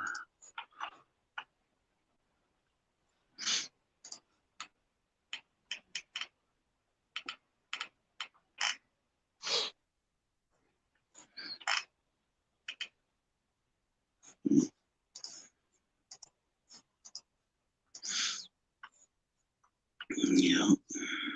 Yeah, I got a buddy that lives in Canada. I can't remember exactly where, but uh he was telling me he wanted me to come up so we can do some fishing where he lives. I don't think he lives anywhere near the ocean. Okay. He probably out towards Ontario or BC, maybe. Yeah, British Columbia. Yeah. yeah.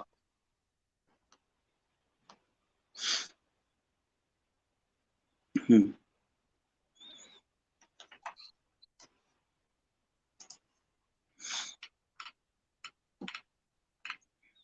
Yeah, I might have to get one of those Cast King reels, eh? Yeah, man. I mean it's a smooth, like I said, it's a smooth cast and reel. And they even got one, I think one bigger than this. Yeah, I'm looking at the 90. Yep. They got the Cast King 90. Yeah, the 90R Baitcaster. Even though that's still a little too big because basically all I'd use it for would be stripers. Yeah. Yeah, I got this just in case. Hmm. I like the medium heavy rods anyway, but I got all my stuff is over. I mean, for Christ's sake, nobody up here's got a pin reel like this for shore fishing. Dang, it's a nice reel. Yeah.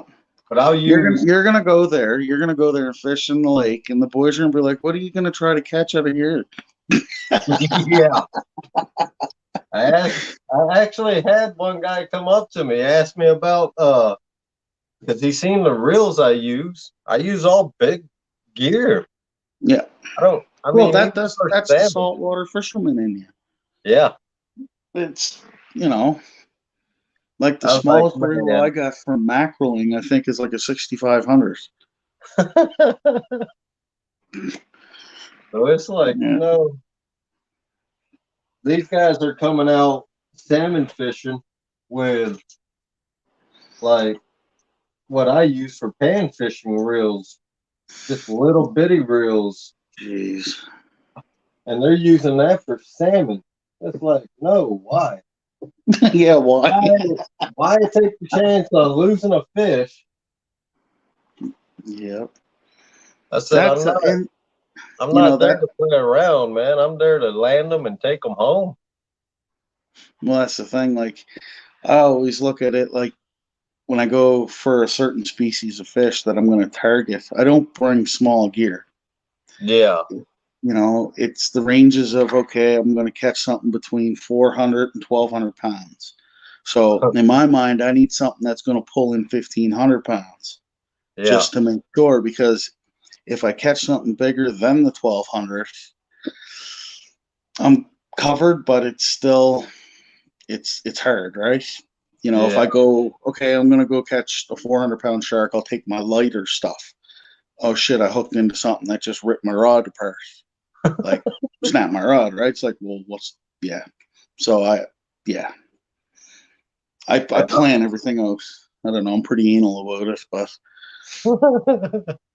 I go striper fishing. Believe it or not, I got a striper rod and the thing's a tank. It's a Daiwa Wilderness 9 foot. Okay. Wow, So yeah, 150 pound to 200 tunas. Caught 20 of them in one day on that rod. nice. Landed a 400-pound mako. That rod is still hanging on the wall, and I use it every year for stripering.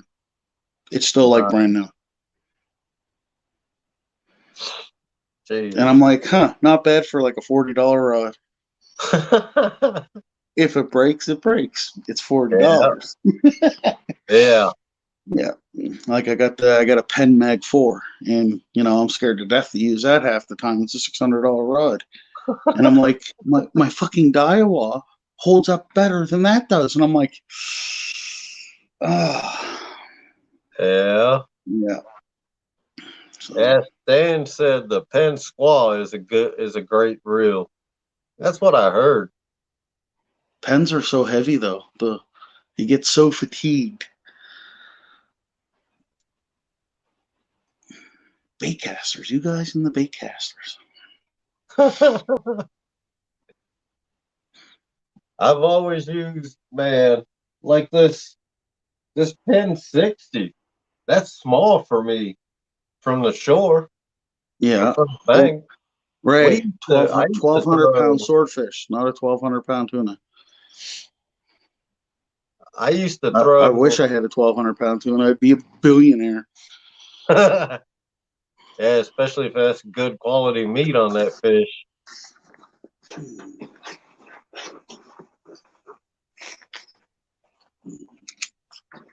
I mean, yeah, in Hawaii, man, I used to throw Penn 4.0. Yeah, the 4-aughts. Yep. Well, that's what I thought. I thought you had the 6-aught, the 113, when you first showed that one, right? Yeah. I was like, is that a 113? You're like, no. I'm like, damn. I was like, you got a big reel. That's just the Penn 60. Yeah. That's a beauty, though. I got it all nice and cleaned up. Yeah, you said you used Dawn soap? Yeah. Dawn soap with warm water. Hey, Jody, how you doing? How you doing, Miss Jody?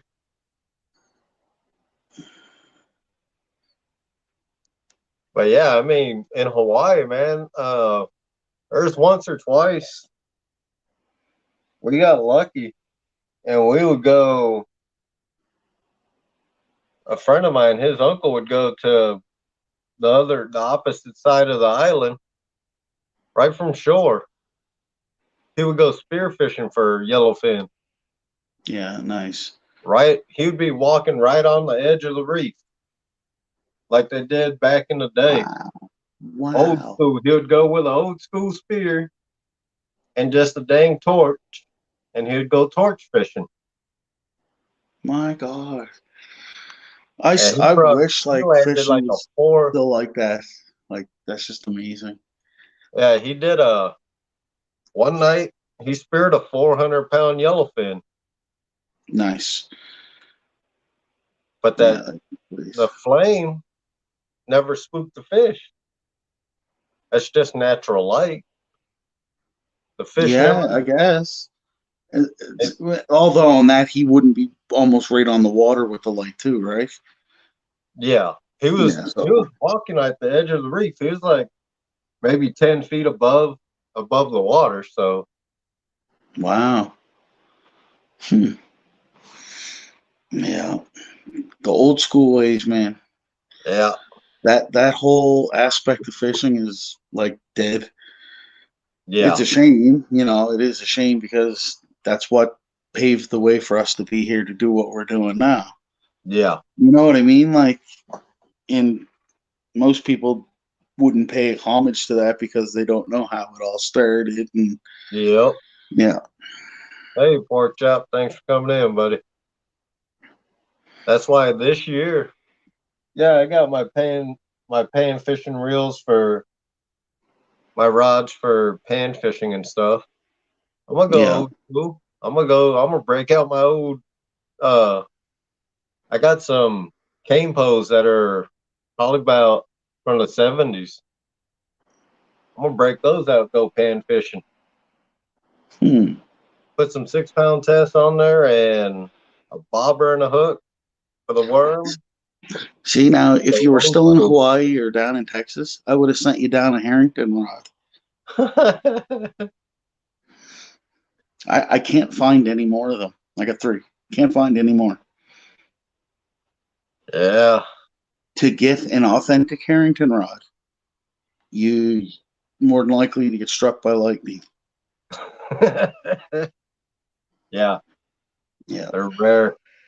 If they are around, nobody's giving them up. Nope. Like Albert from Team Hard Life has, I think, 9 of them.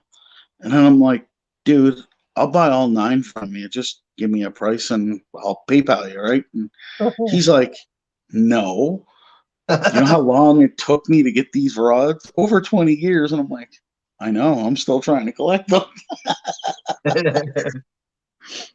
Yeah. Yeah, But them are some nice that's rods, something I man. would never use. I just hang it on the wall. Yep, Yeah. Too valuable. that'd be a centerpiece right there. Like, see behind me the picture I got? Yeah. I want the mahi mahi so I can put it on the wall.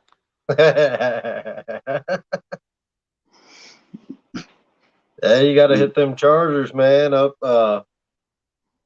Yeah. along the coast. You know, if I get down towards Florida this year, I'm getting one. Don't care. I'm getting one.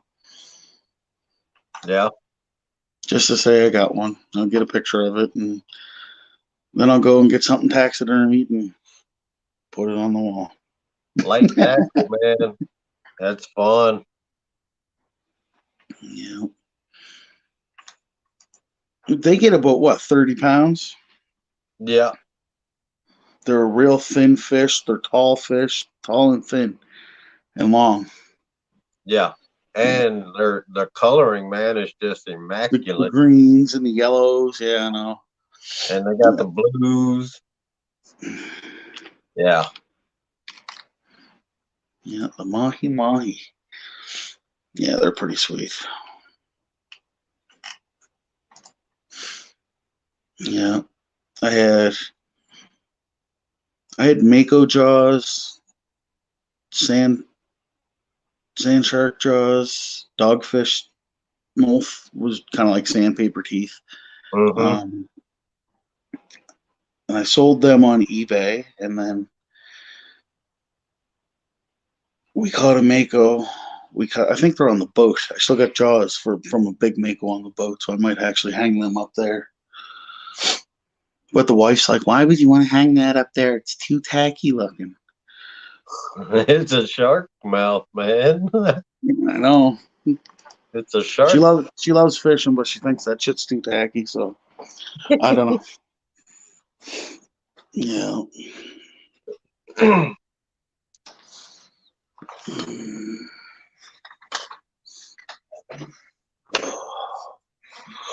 Hell.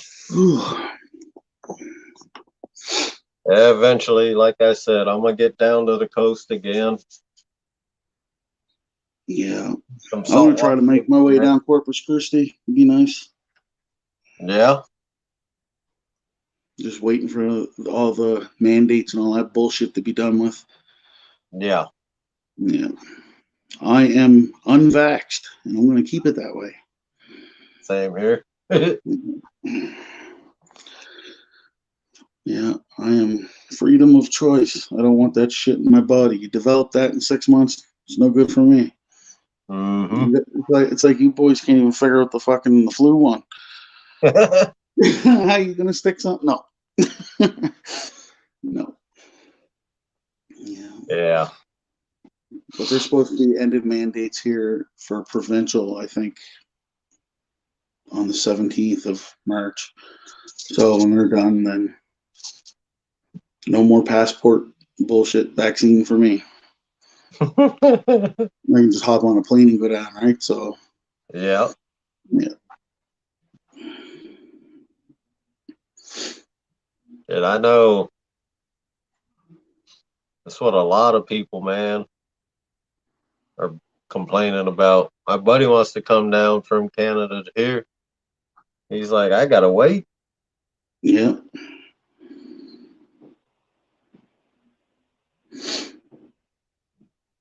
Hell, I was when I was going through trucking school, man, the company I was going through, I was going to run because I live up in this area in Wisconsin. Yeah. I was going to run a lot into Canada for them. Okay, you would have did long haul. Yep. Yeah. And I was going to run all over in Canada for them. Oh wow. I got tired. My eyes, man, because I had cancer back when I was in my 20s. My eyes Shit. are all, yeah, my eyes are all scarred up. Fuck. So, Chucky, Kaika Stewart, how you doing, man?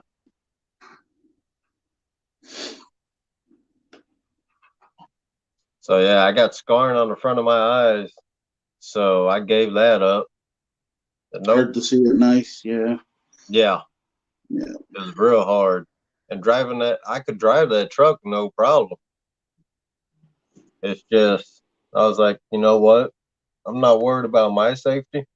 I die. But if I'm driving that rig and I'm I taking mess out up, everybody with me. take a lot of people out. No, because Oh, shit. be my luck, you know. That happens, and I lived through the whole thing, and I gotta Yeah, live with that on my conscience. Nah. yeah, you'd feel like shit for the rest of your life. Yep. So I Yeah. said, nope. I'm I'm done with it. Hmm. Yeah, it's like one of the rookies we had out on the boat. Yeah, I've done this and I've done that. Okay, you're gonna sit there and you're gonna cut bait and put it in that Mhm. box. That's all you're gonna do. Do not come out on the deck. You're not gonna kill anybody. You stay put. Yeah. Yeah. Nothing much, Kaiko. We're just talking about saltwater fishing and freshwater. Just shooting breeze, man. Yeah, that guy's from the same island I grew up on. Oh, nice. Yeah, doing the live streams from the house is killing me. I gotta get out on the water, man. Yep. Well, I know as soon as I can go fishing, I'll be doing a live stream. Well, it'll be pretty cool because nobody around here is doing it. And we have the Oh, world's highest tides, right? yeah, So it's good to show people that, like a 50-foot tide coming in and out. yeah. Yeah.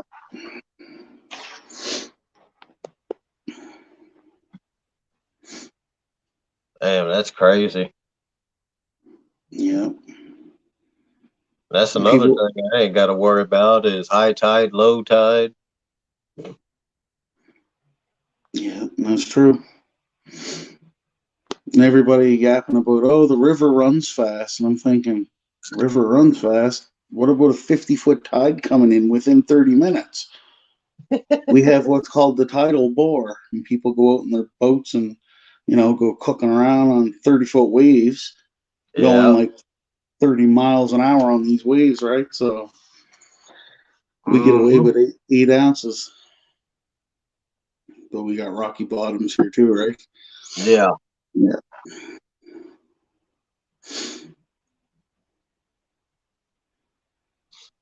I was trying to get Brad to send me up a bunch of those weights, but shipping's retarded.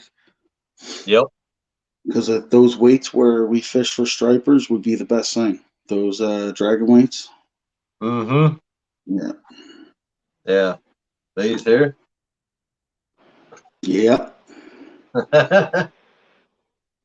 Yeah, man. I'm not used to using lightweight. The How lightest many weight, ounces are they? this one here is 4. That's a 4 ounce weight right there. Oh, okay. The four 1 ounce egg tankers. Yeah. Yeah. Okay.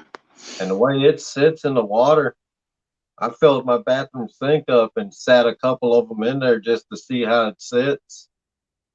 It sits just how it should. Oh, sweet. Yeah, it sits like perfect. So when you reel it in, especially for me from the bank, that'll go up over anything. It's like at a 45-degree angle. Yeah, see, that's what we could use here because we got a lot of jagged rocks and Yeah, stuff the size of a Volkswagen out there in the water, yeah. right? So, and we lose a lot of weights. Like I lose a lot of coins, a lot of pyramids. Mm-hmm. Yeah. How you doing, So, Cali Bear? Yeah, I'll have yeah, to check that out, Ikaika.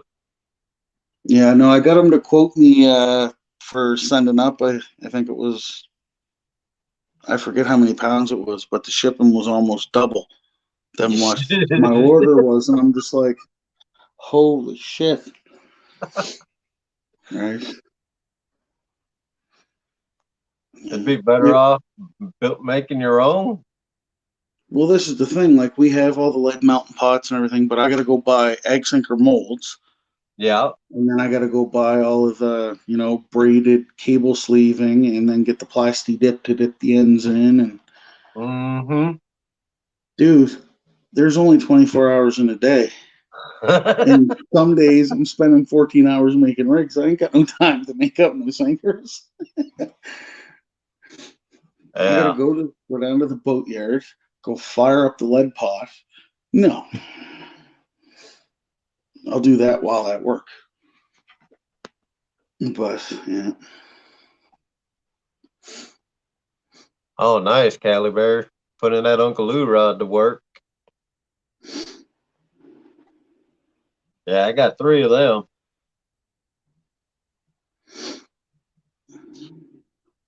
Those Uncle Lou rods, man, I think they would actually work good in the ocean. Yeah, well, I told Uncle Lou I need a two-piece 10-footer. I figure if enough people ask him, he'll start making two-piece rods. Having a one-piece rod up here is not practical. Yeah, Yeah. I know. I got my 10 footers a 2 piece. Well, couple of my rods are 2 piece, but I like your 7 footers. Yeah, they're good. Your 7.5 footers are good as 1 piece, but Anything bigger, it's too much. yeah. Yeah. So my 10 footers a 2 piece. I got a 12 foot surf rod too. That's a 2 piece for sure. Yeah. But I'm used to throwing 16 footers, so and Well, that a 16 foot, man, was that one yeah, that was a solid 1 piece. oh At a wow. 16 foot 1 piece, man. That thing was Hmm. a beast. Yeah. The biggest rod I've ever got to play with was an 18-footer. Yeah. Yeah. Yeah, we did I knew a guy that had an 18 footer in Hawaii, man, and he wouldn't he could cast it, but he did it the easy way. He'd get his nephew or his son to swim the baits out for him when they went out to surf and stuff, because they would go about 400 yards out to like the third reef, Oh the wow. area he was fishing. So they would go like 400 or 500 yards out. I mean, he had a big six-aught reel on there, pin. He had a big boat reel on there, so Yeah. 600 yards out was nothing. Jeez. Yeah. Yeah, friggin' we did the flying the drone out with the balloon and the mackerel, the whole mackerel, and dropping that for the Makos, and Mm-hmm. yeah, we did that one too many times, and the drone went out and went down. Wow. Yeah, it wasn't good. And Like it eight probably hundred wasn't dollars drone. a cheap drone either. Yeah, $800 at the bottom of the ocean. Sheesh. So then it was okay. Well, if we're gonna fish from the bank and do this stupidness, we're getting a kayak. Yeah. Yeah. So Yeah, Cali Bear, Uncle Lou rods are beautiful. And I'm the only one in the state of Wisconsin that I know of that has them. Last summer, I had them out. I only had two at the time. Had some kayakers, man. My line is bright. You can see it during the day. These guys, man, they seen my line, so they got closer to the bank, and they seen my Uncle Lou rods out. The guy's like losing control of his kayak, looking at the Uncle Lou rods. He's like, and his kayak, man, he hit and he got stuck. He was looking at the rod. He was like, "What kind of rod is that?" I was like, "It's an Uncle Lou rod, man." He goes, That's an eye catcher." Like, yeah, it is, ain't it? Yeah. I would love to hook into something big on that. I'm not a trophy fisherman, but by no means. Listen, if you're going to go to Texas, take one of the Uncle Lou rods with you and try it in the ocean. Oh, I will. Yeah. I plan on it. I'm gonna I take want the to I want to see a big fish that fights back on that rod to see how well the spine on that rod holds up, right? Yeah. yeah. That You get a big black drum that's going to fight back, or a redfish that's going to fight back. Something that's going to fight yeah. and not fight for 2 seconds and then just reel it in because it's all out of breath, kind of thing, right? That's why, like, I don't got like you know how some people they got their this for example your catfishing rods and then you got your striper rods. Yeah. My rods, man, they're like me. They're universal. Yep. Multi. Yep. Yep. I mean, let's see. Let me pull out.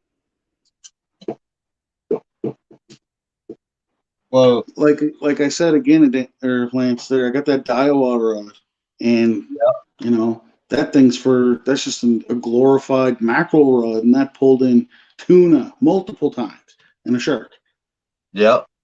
and it's still the action on that rod still perfect. Hell, you know the Ugly Stick GX2, Yeah, the seven that's the footer. one with the see-through tip, right? It's got the Yep. see-through. Yeah, yeah, yeah.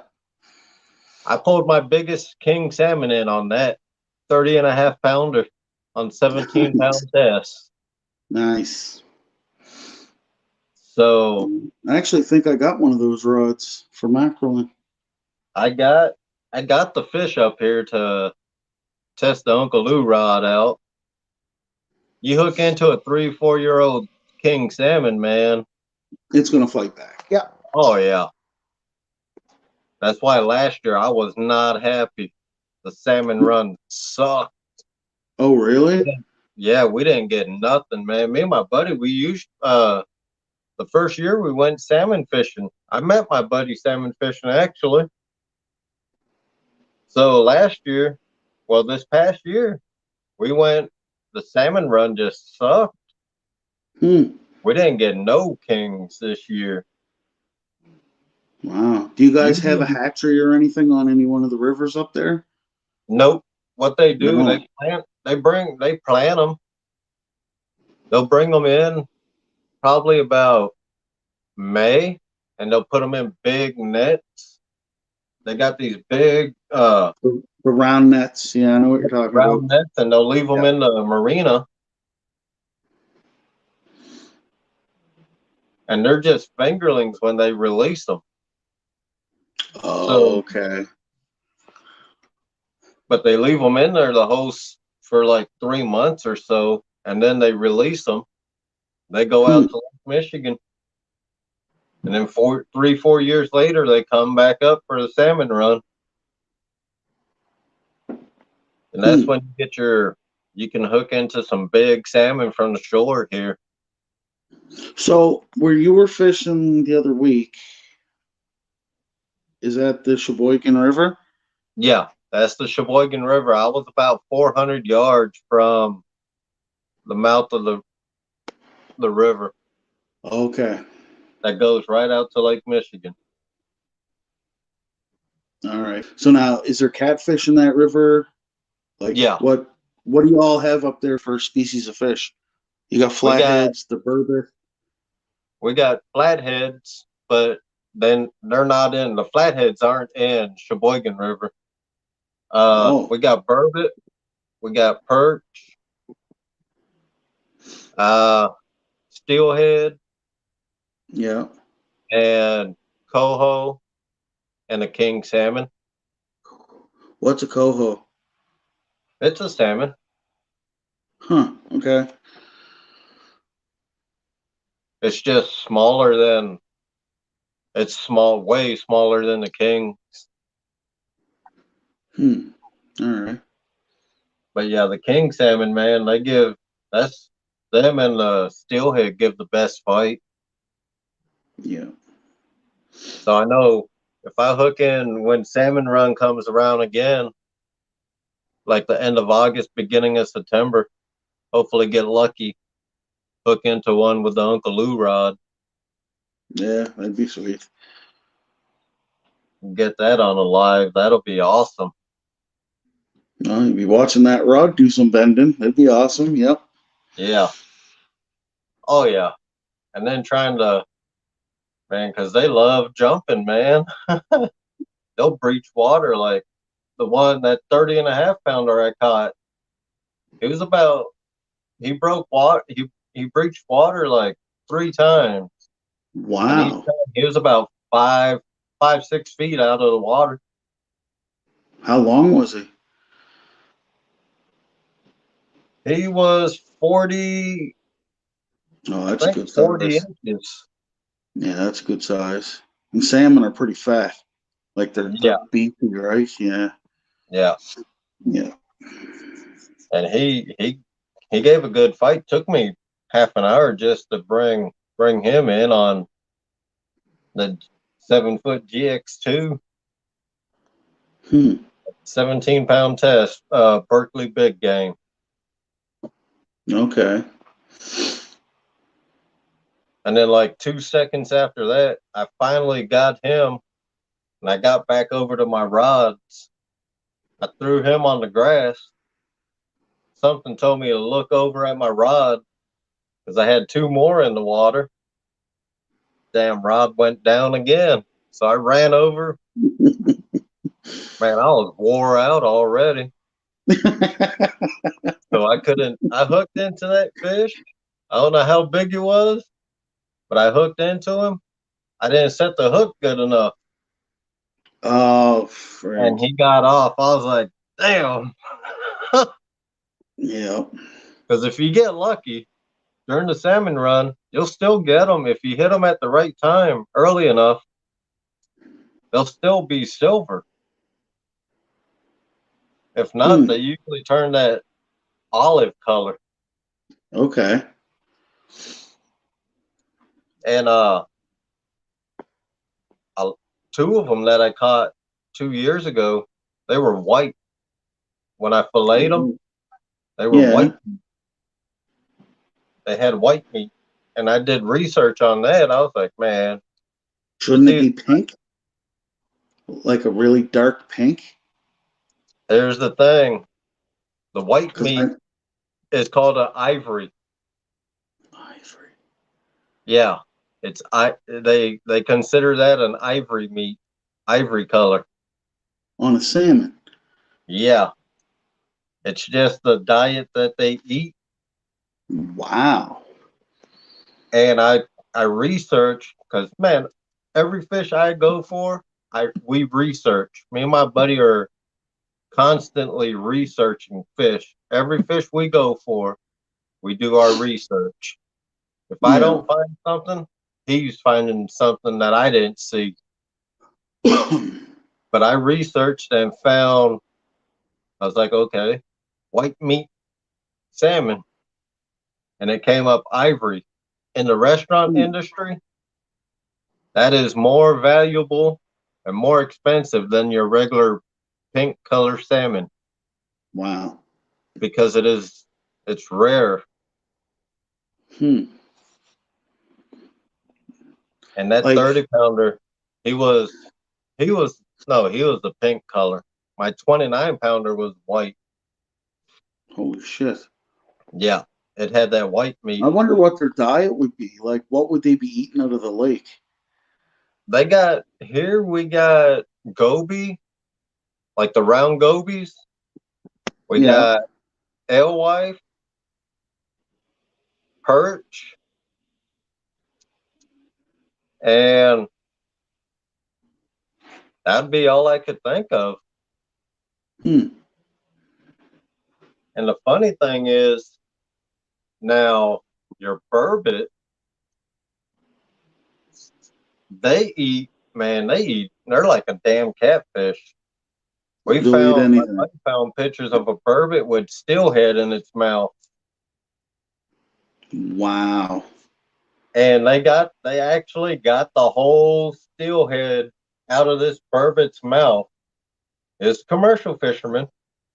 Hmm. And it was a 10-pound steelhead that this burbot friggin' swallowed.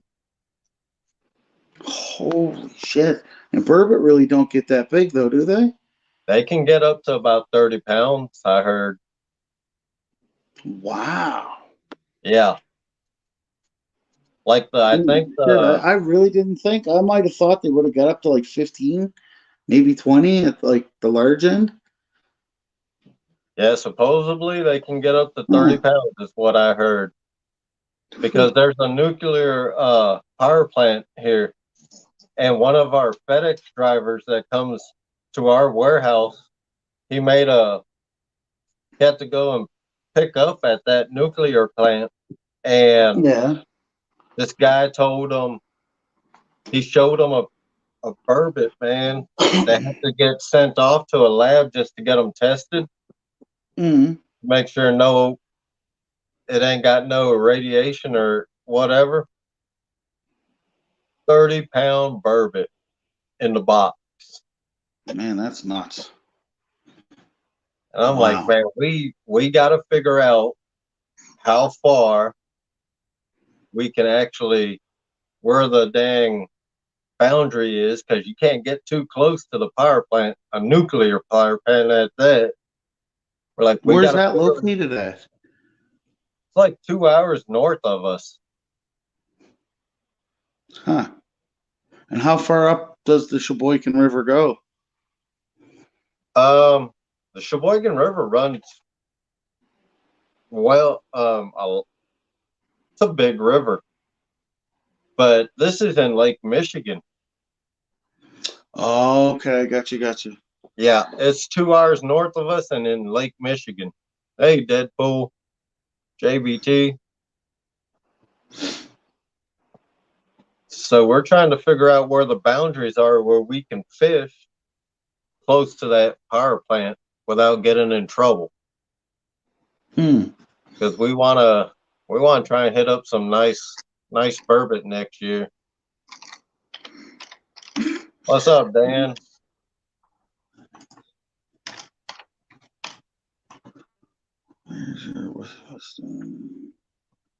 Because I think the state record is it's weird. I got to look it up because there are two different records we found. One was 20 pounds and one was 13. Huh. So we got to try and figure that out because we know how to catch them.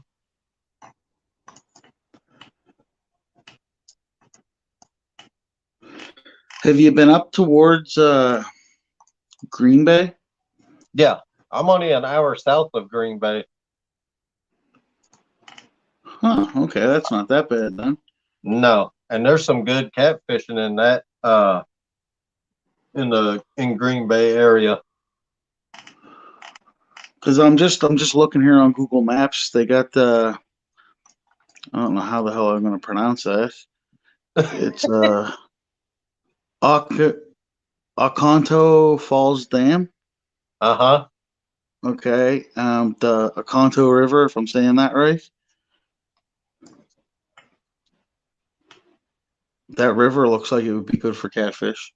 Yeah. Yeah, it is. I actually heard that it's real good for big channel cats and big flatheads in that river. Wow. Yeah, and that goes right out to Lake Michigan. Yeah. Yeah. Holy shit. Man, you got a lot of water around you to go fishing, though. Yeah. Oh yeah. We got Wisconsin River. 6 hours east of west of us, we got the Mississippi. Yeah, let's see. Huh. Yeah, Geez, we you're got not that all. far from Danny. No, because he's in Missouri. Yeah. Geez, yeah, you're not that far. Wow. That's a good, what, 6 hour drive? Probably. So 12. About 18 hours, and you can get down to Louisiana and go ocean fishing. Yeah. Yep.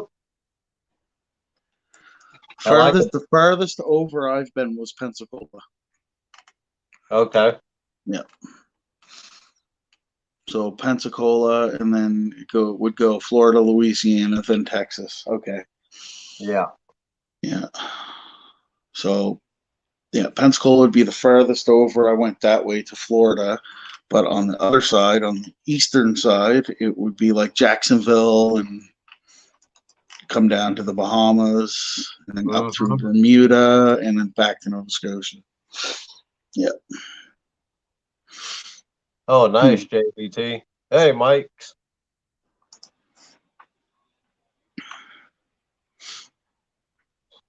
But yeah, I plan on hitting the coast again, man. I gotta get some saltwater fishing in. Yeah. Well, I'll post some videos of catching sharks and Yeah. hitting tuna, and then you're gonna be like, "All right, boys, fuck this." Yeah. I know there's if I ever before I die, man, I wanna go to where is it? Jamaica and do some marlin fishing. Yep. That's Some what I blue said earlier. I marlin, want to go man. to Jamaica off of Cuba there and go in between. Yep. Yeah. Because that's where they got the world record. Uh I think it was Jamaica where they caught the world record blue marlin, if Huh. I'm not mistaken. Yeah. We've had a couple up in real cold water, the blue marlin, a bunch of billfish. For Hey, some J Fox reason, Hunter. it's billfish will attract billfish. Yeah. Yeah. Hey, J Fox, how you doing, buddy? But yeah, here the state record for a channel cat is 44 pounds. Well, that's not that bad. Now that for for a channel cat that is huge. But I plan on I'm hunting down a good 50, 60 pound channel. I know I know they're here. It's just you got to find the right location and the water, Yeah. like Well, you anything. got some of that Jules bait, right? Yep. Yeah. Okay. And I actually talked to the owner yesterday. He's sending a box off tomorrow, so hopefully I get that the end of the week. Okay. So hopefully, yeah, it'll be like Christmas for me all week. Hopefully, Yeah.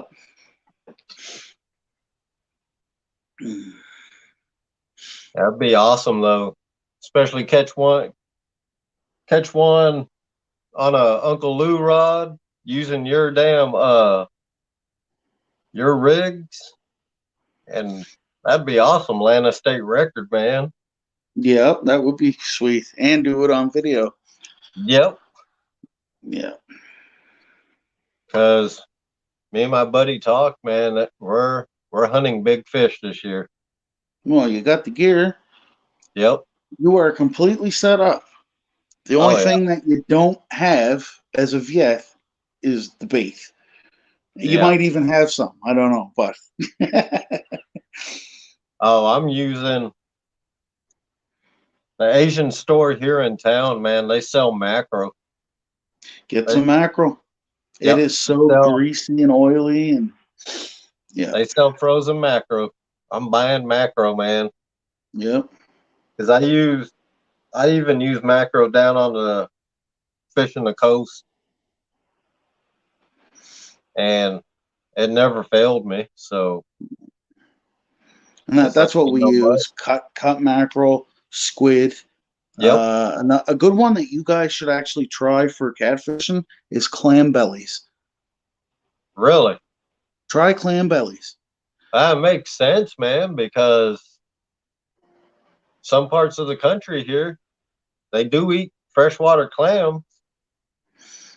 Yeah, I'm just like, and I can only go from They experience from throw those saltwater, things. but the clam bellies is like crack for the stripers. Yep. You Yep. put a clam belly on the hook, you throw that hook out 2 feet in front of you, and Hmm. you got a striper on. It's yeah.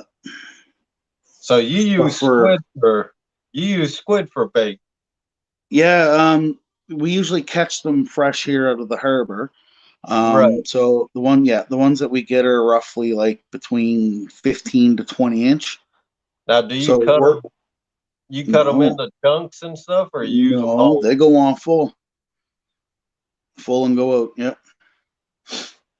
Because I know in Hawaii, man, we would cut them down. We'd break them down and pull all the skin off, Mm-hmm. so it's all white. And then Oh no, ugh. No, we we'd put leave the sea skin salt. on. We'd Yeah, put I sea salt found on all that. that if we were to take the skin off of the squid, the meat would get pink. I Here, don't know if that's what I was getting to. You want to know a secret? what. Sea salt. Say You that peel again. that sea salt from the store. Yeah, Rock yeah, yeah. salt. No, I got some up in the cupboard. Yeah, you Yeah. get that. Now, when you peel that skin off, you put a paper towel down in a Okay. container. You make your first layer of squid. You get Yeah. that sea salt and you spread it all over the Right. top of that.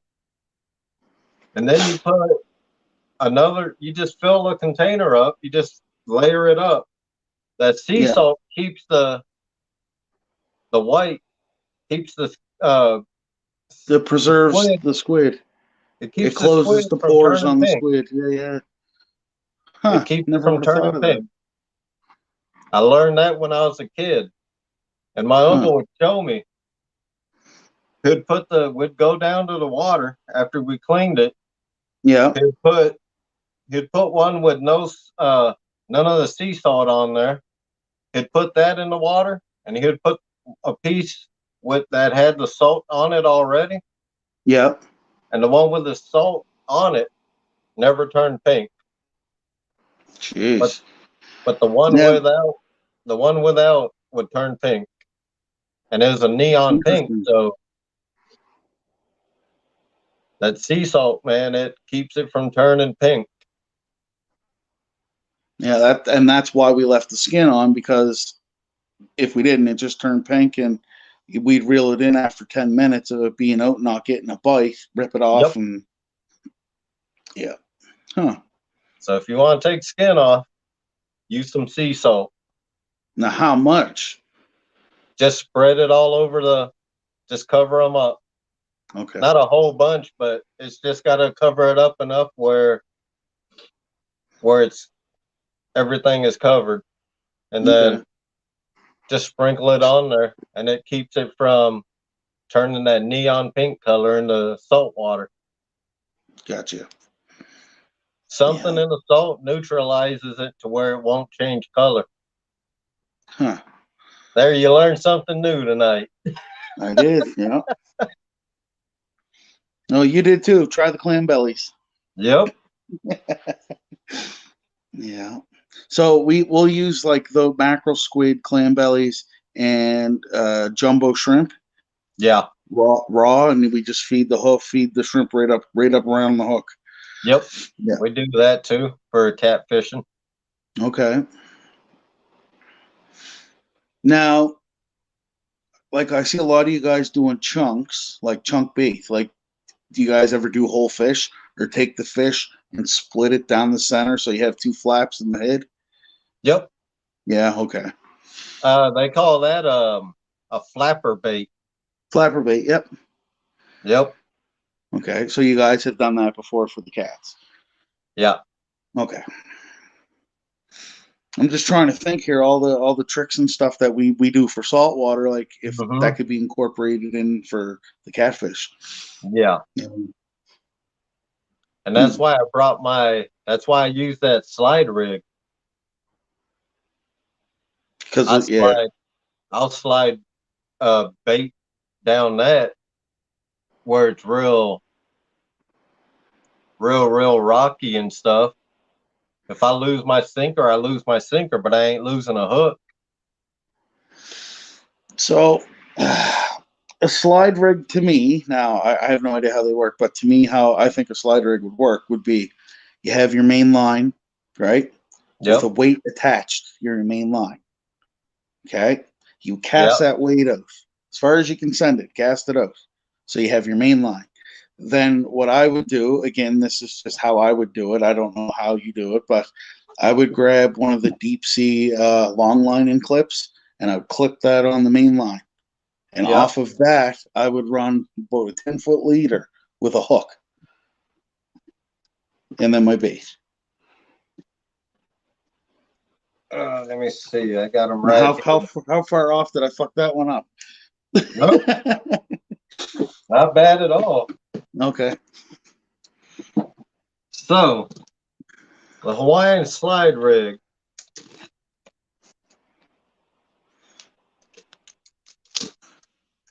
When you get up on screen there, put your full screen. I got you up on TV here, Yeah. so I can see this.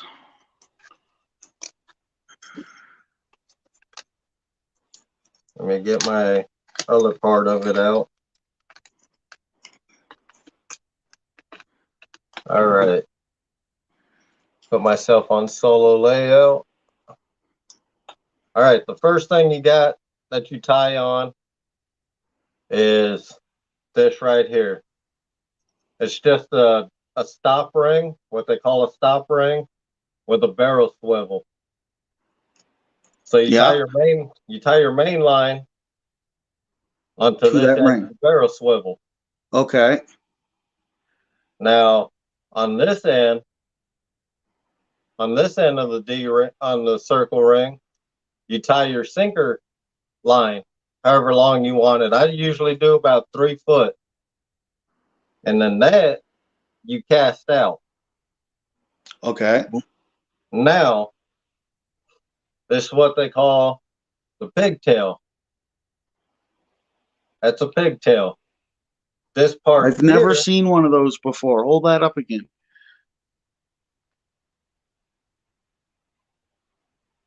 Okay. so the barrel swivel here, you tie your leader line to this end of the barrel swivel, and this here, that's like a corkscrew. Okay. You would cast out your sinker as far as you can, and then you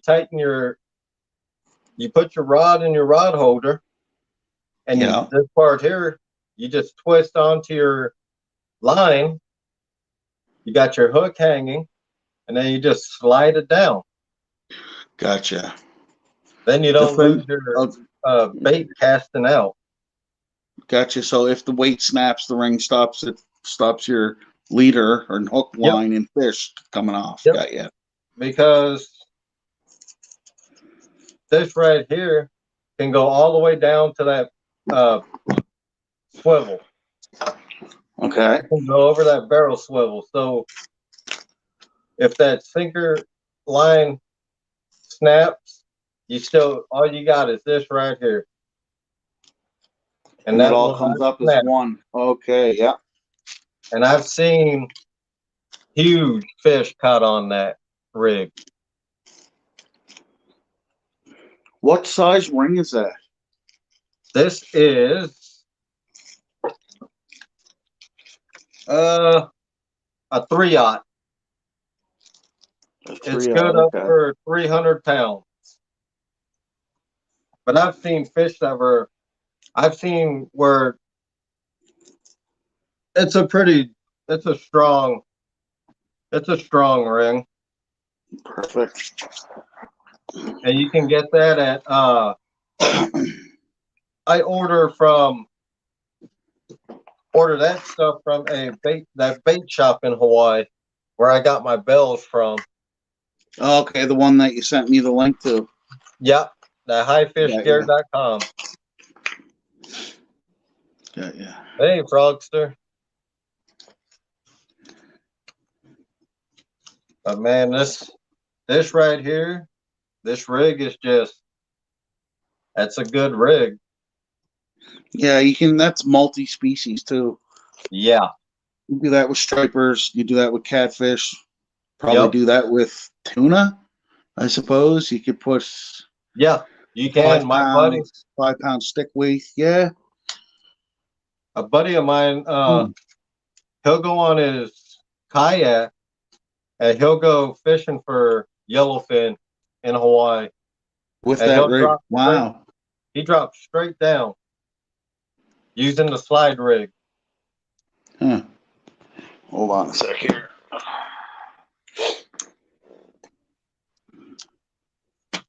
And I mean, it's a proven rig. I mean, even in the catfish community already. Fishing in Freedom, Rich. Yep. He's caught his biggest blue on this slide rig. Oh wow. Because fishing from the bank, it keeps it up in the water column. So you can fish anywhere.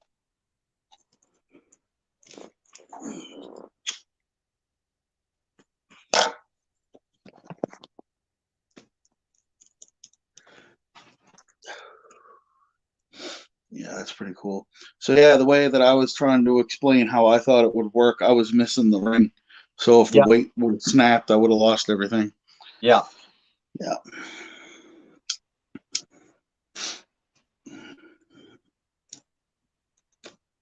And they got a weighted the same slide. They got the 1 ounce and they got a 2 ounce weighted slide. Huh. Which in a couple of weeks I gotta order some of the 2 ounce weighted slide. Okay. Now you showed a bag of those sinker snaps with the slides last night, I think it was. You had a bag of them. How much did you pay for that whole bag? For these? Yes. I would have to look. I got those from bottomdwellers.com. Yeah. Just wanted to ask because I could probably save you a lot of money. We get the big saltwater ones. Mm-hmm. Yeah, and I think I pay like 5 cents a piece for them. My cost. Oh man, yeah, I pay. If you need some, I could. The ones I can get, like I don't use them. I just use 2 beads in my sinker snap. Yeah. But the ones we got, I think, are rated for 250 pounds break force. Mm-hmm. So they're what ones I'm talking about. They're the heavy duty. Like, yeah, they're big. Yeah. Yeah. Yeah, I pay like $6 for.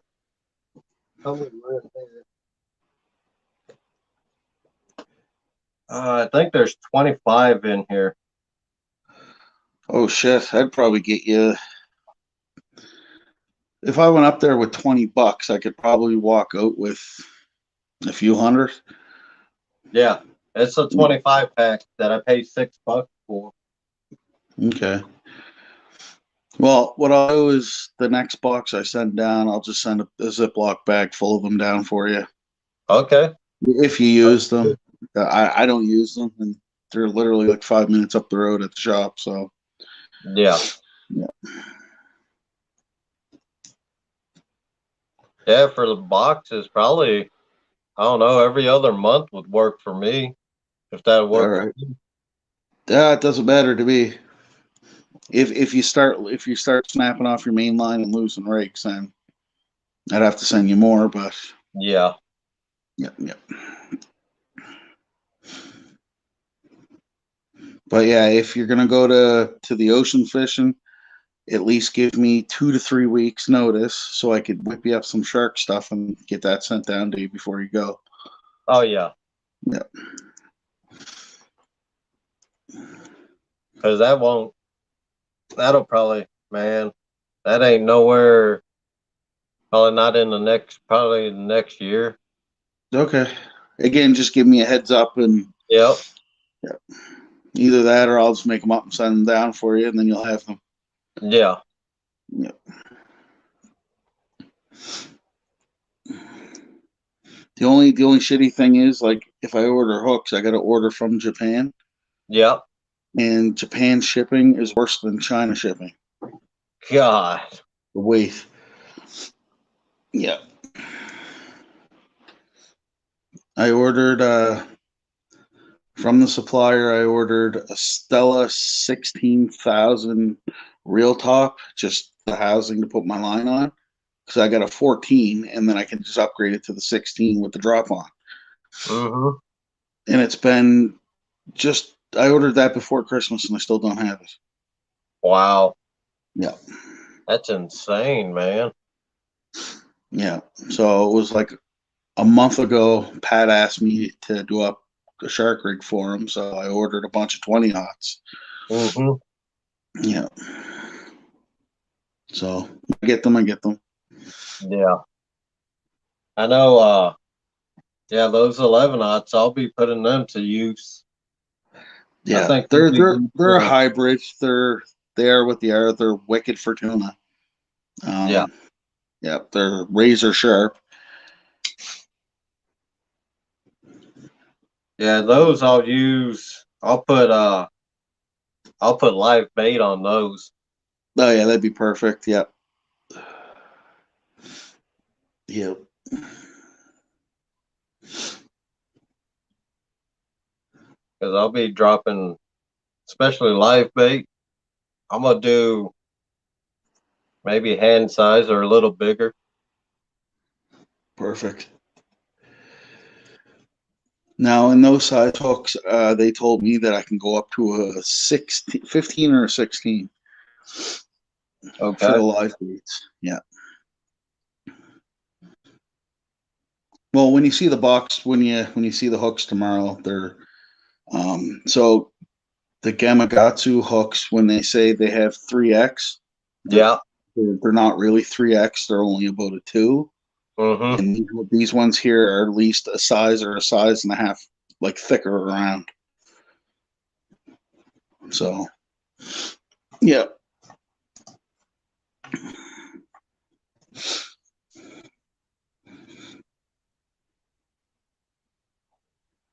Yeah. Solo said that's a good deal on those Yeah, sinker I slides. just caught that. Yeah, he deleted the message. Yeah.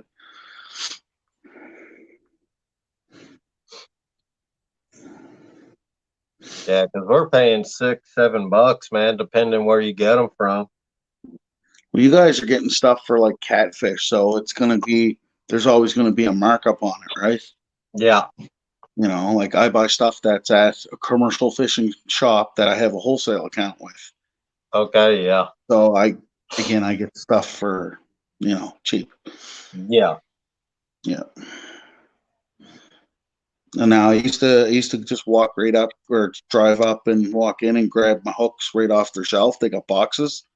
Yeah. So I'd usually just buy a box of 500, like I'll buy 3 or 4 boxes. But when COVID hit, they're like, dude, we're Oh, and I'm like, can I order direct? And they're like, yeah, go ahead. So I'm still waiting for hooks from them too. Jeez. It's COVID fucked everything up for us. Yeah. Yeah.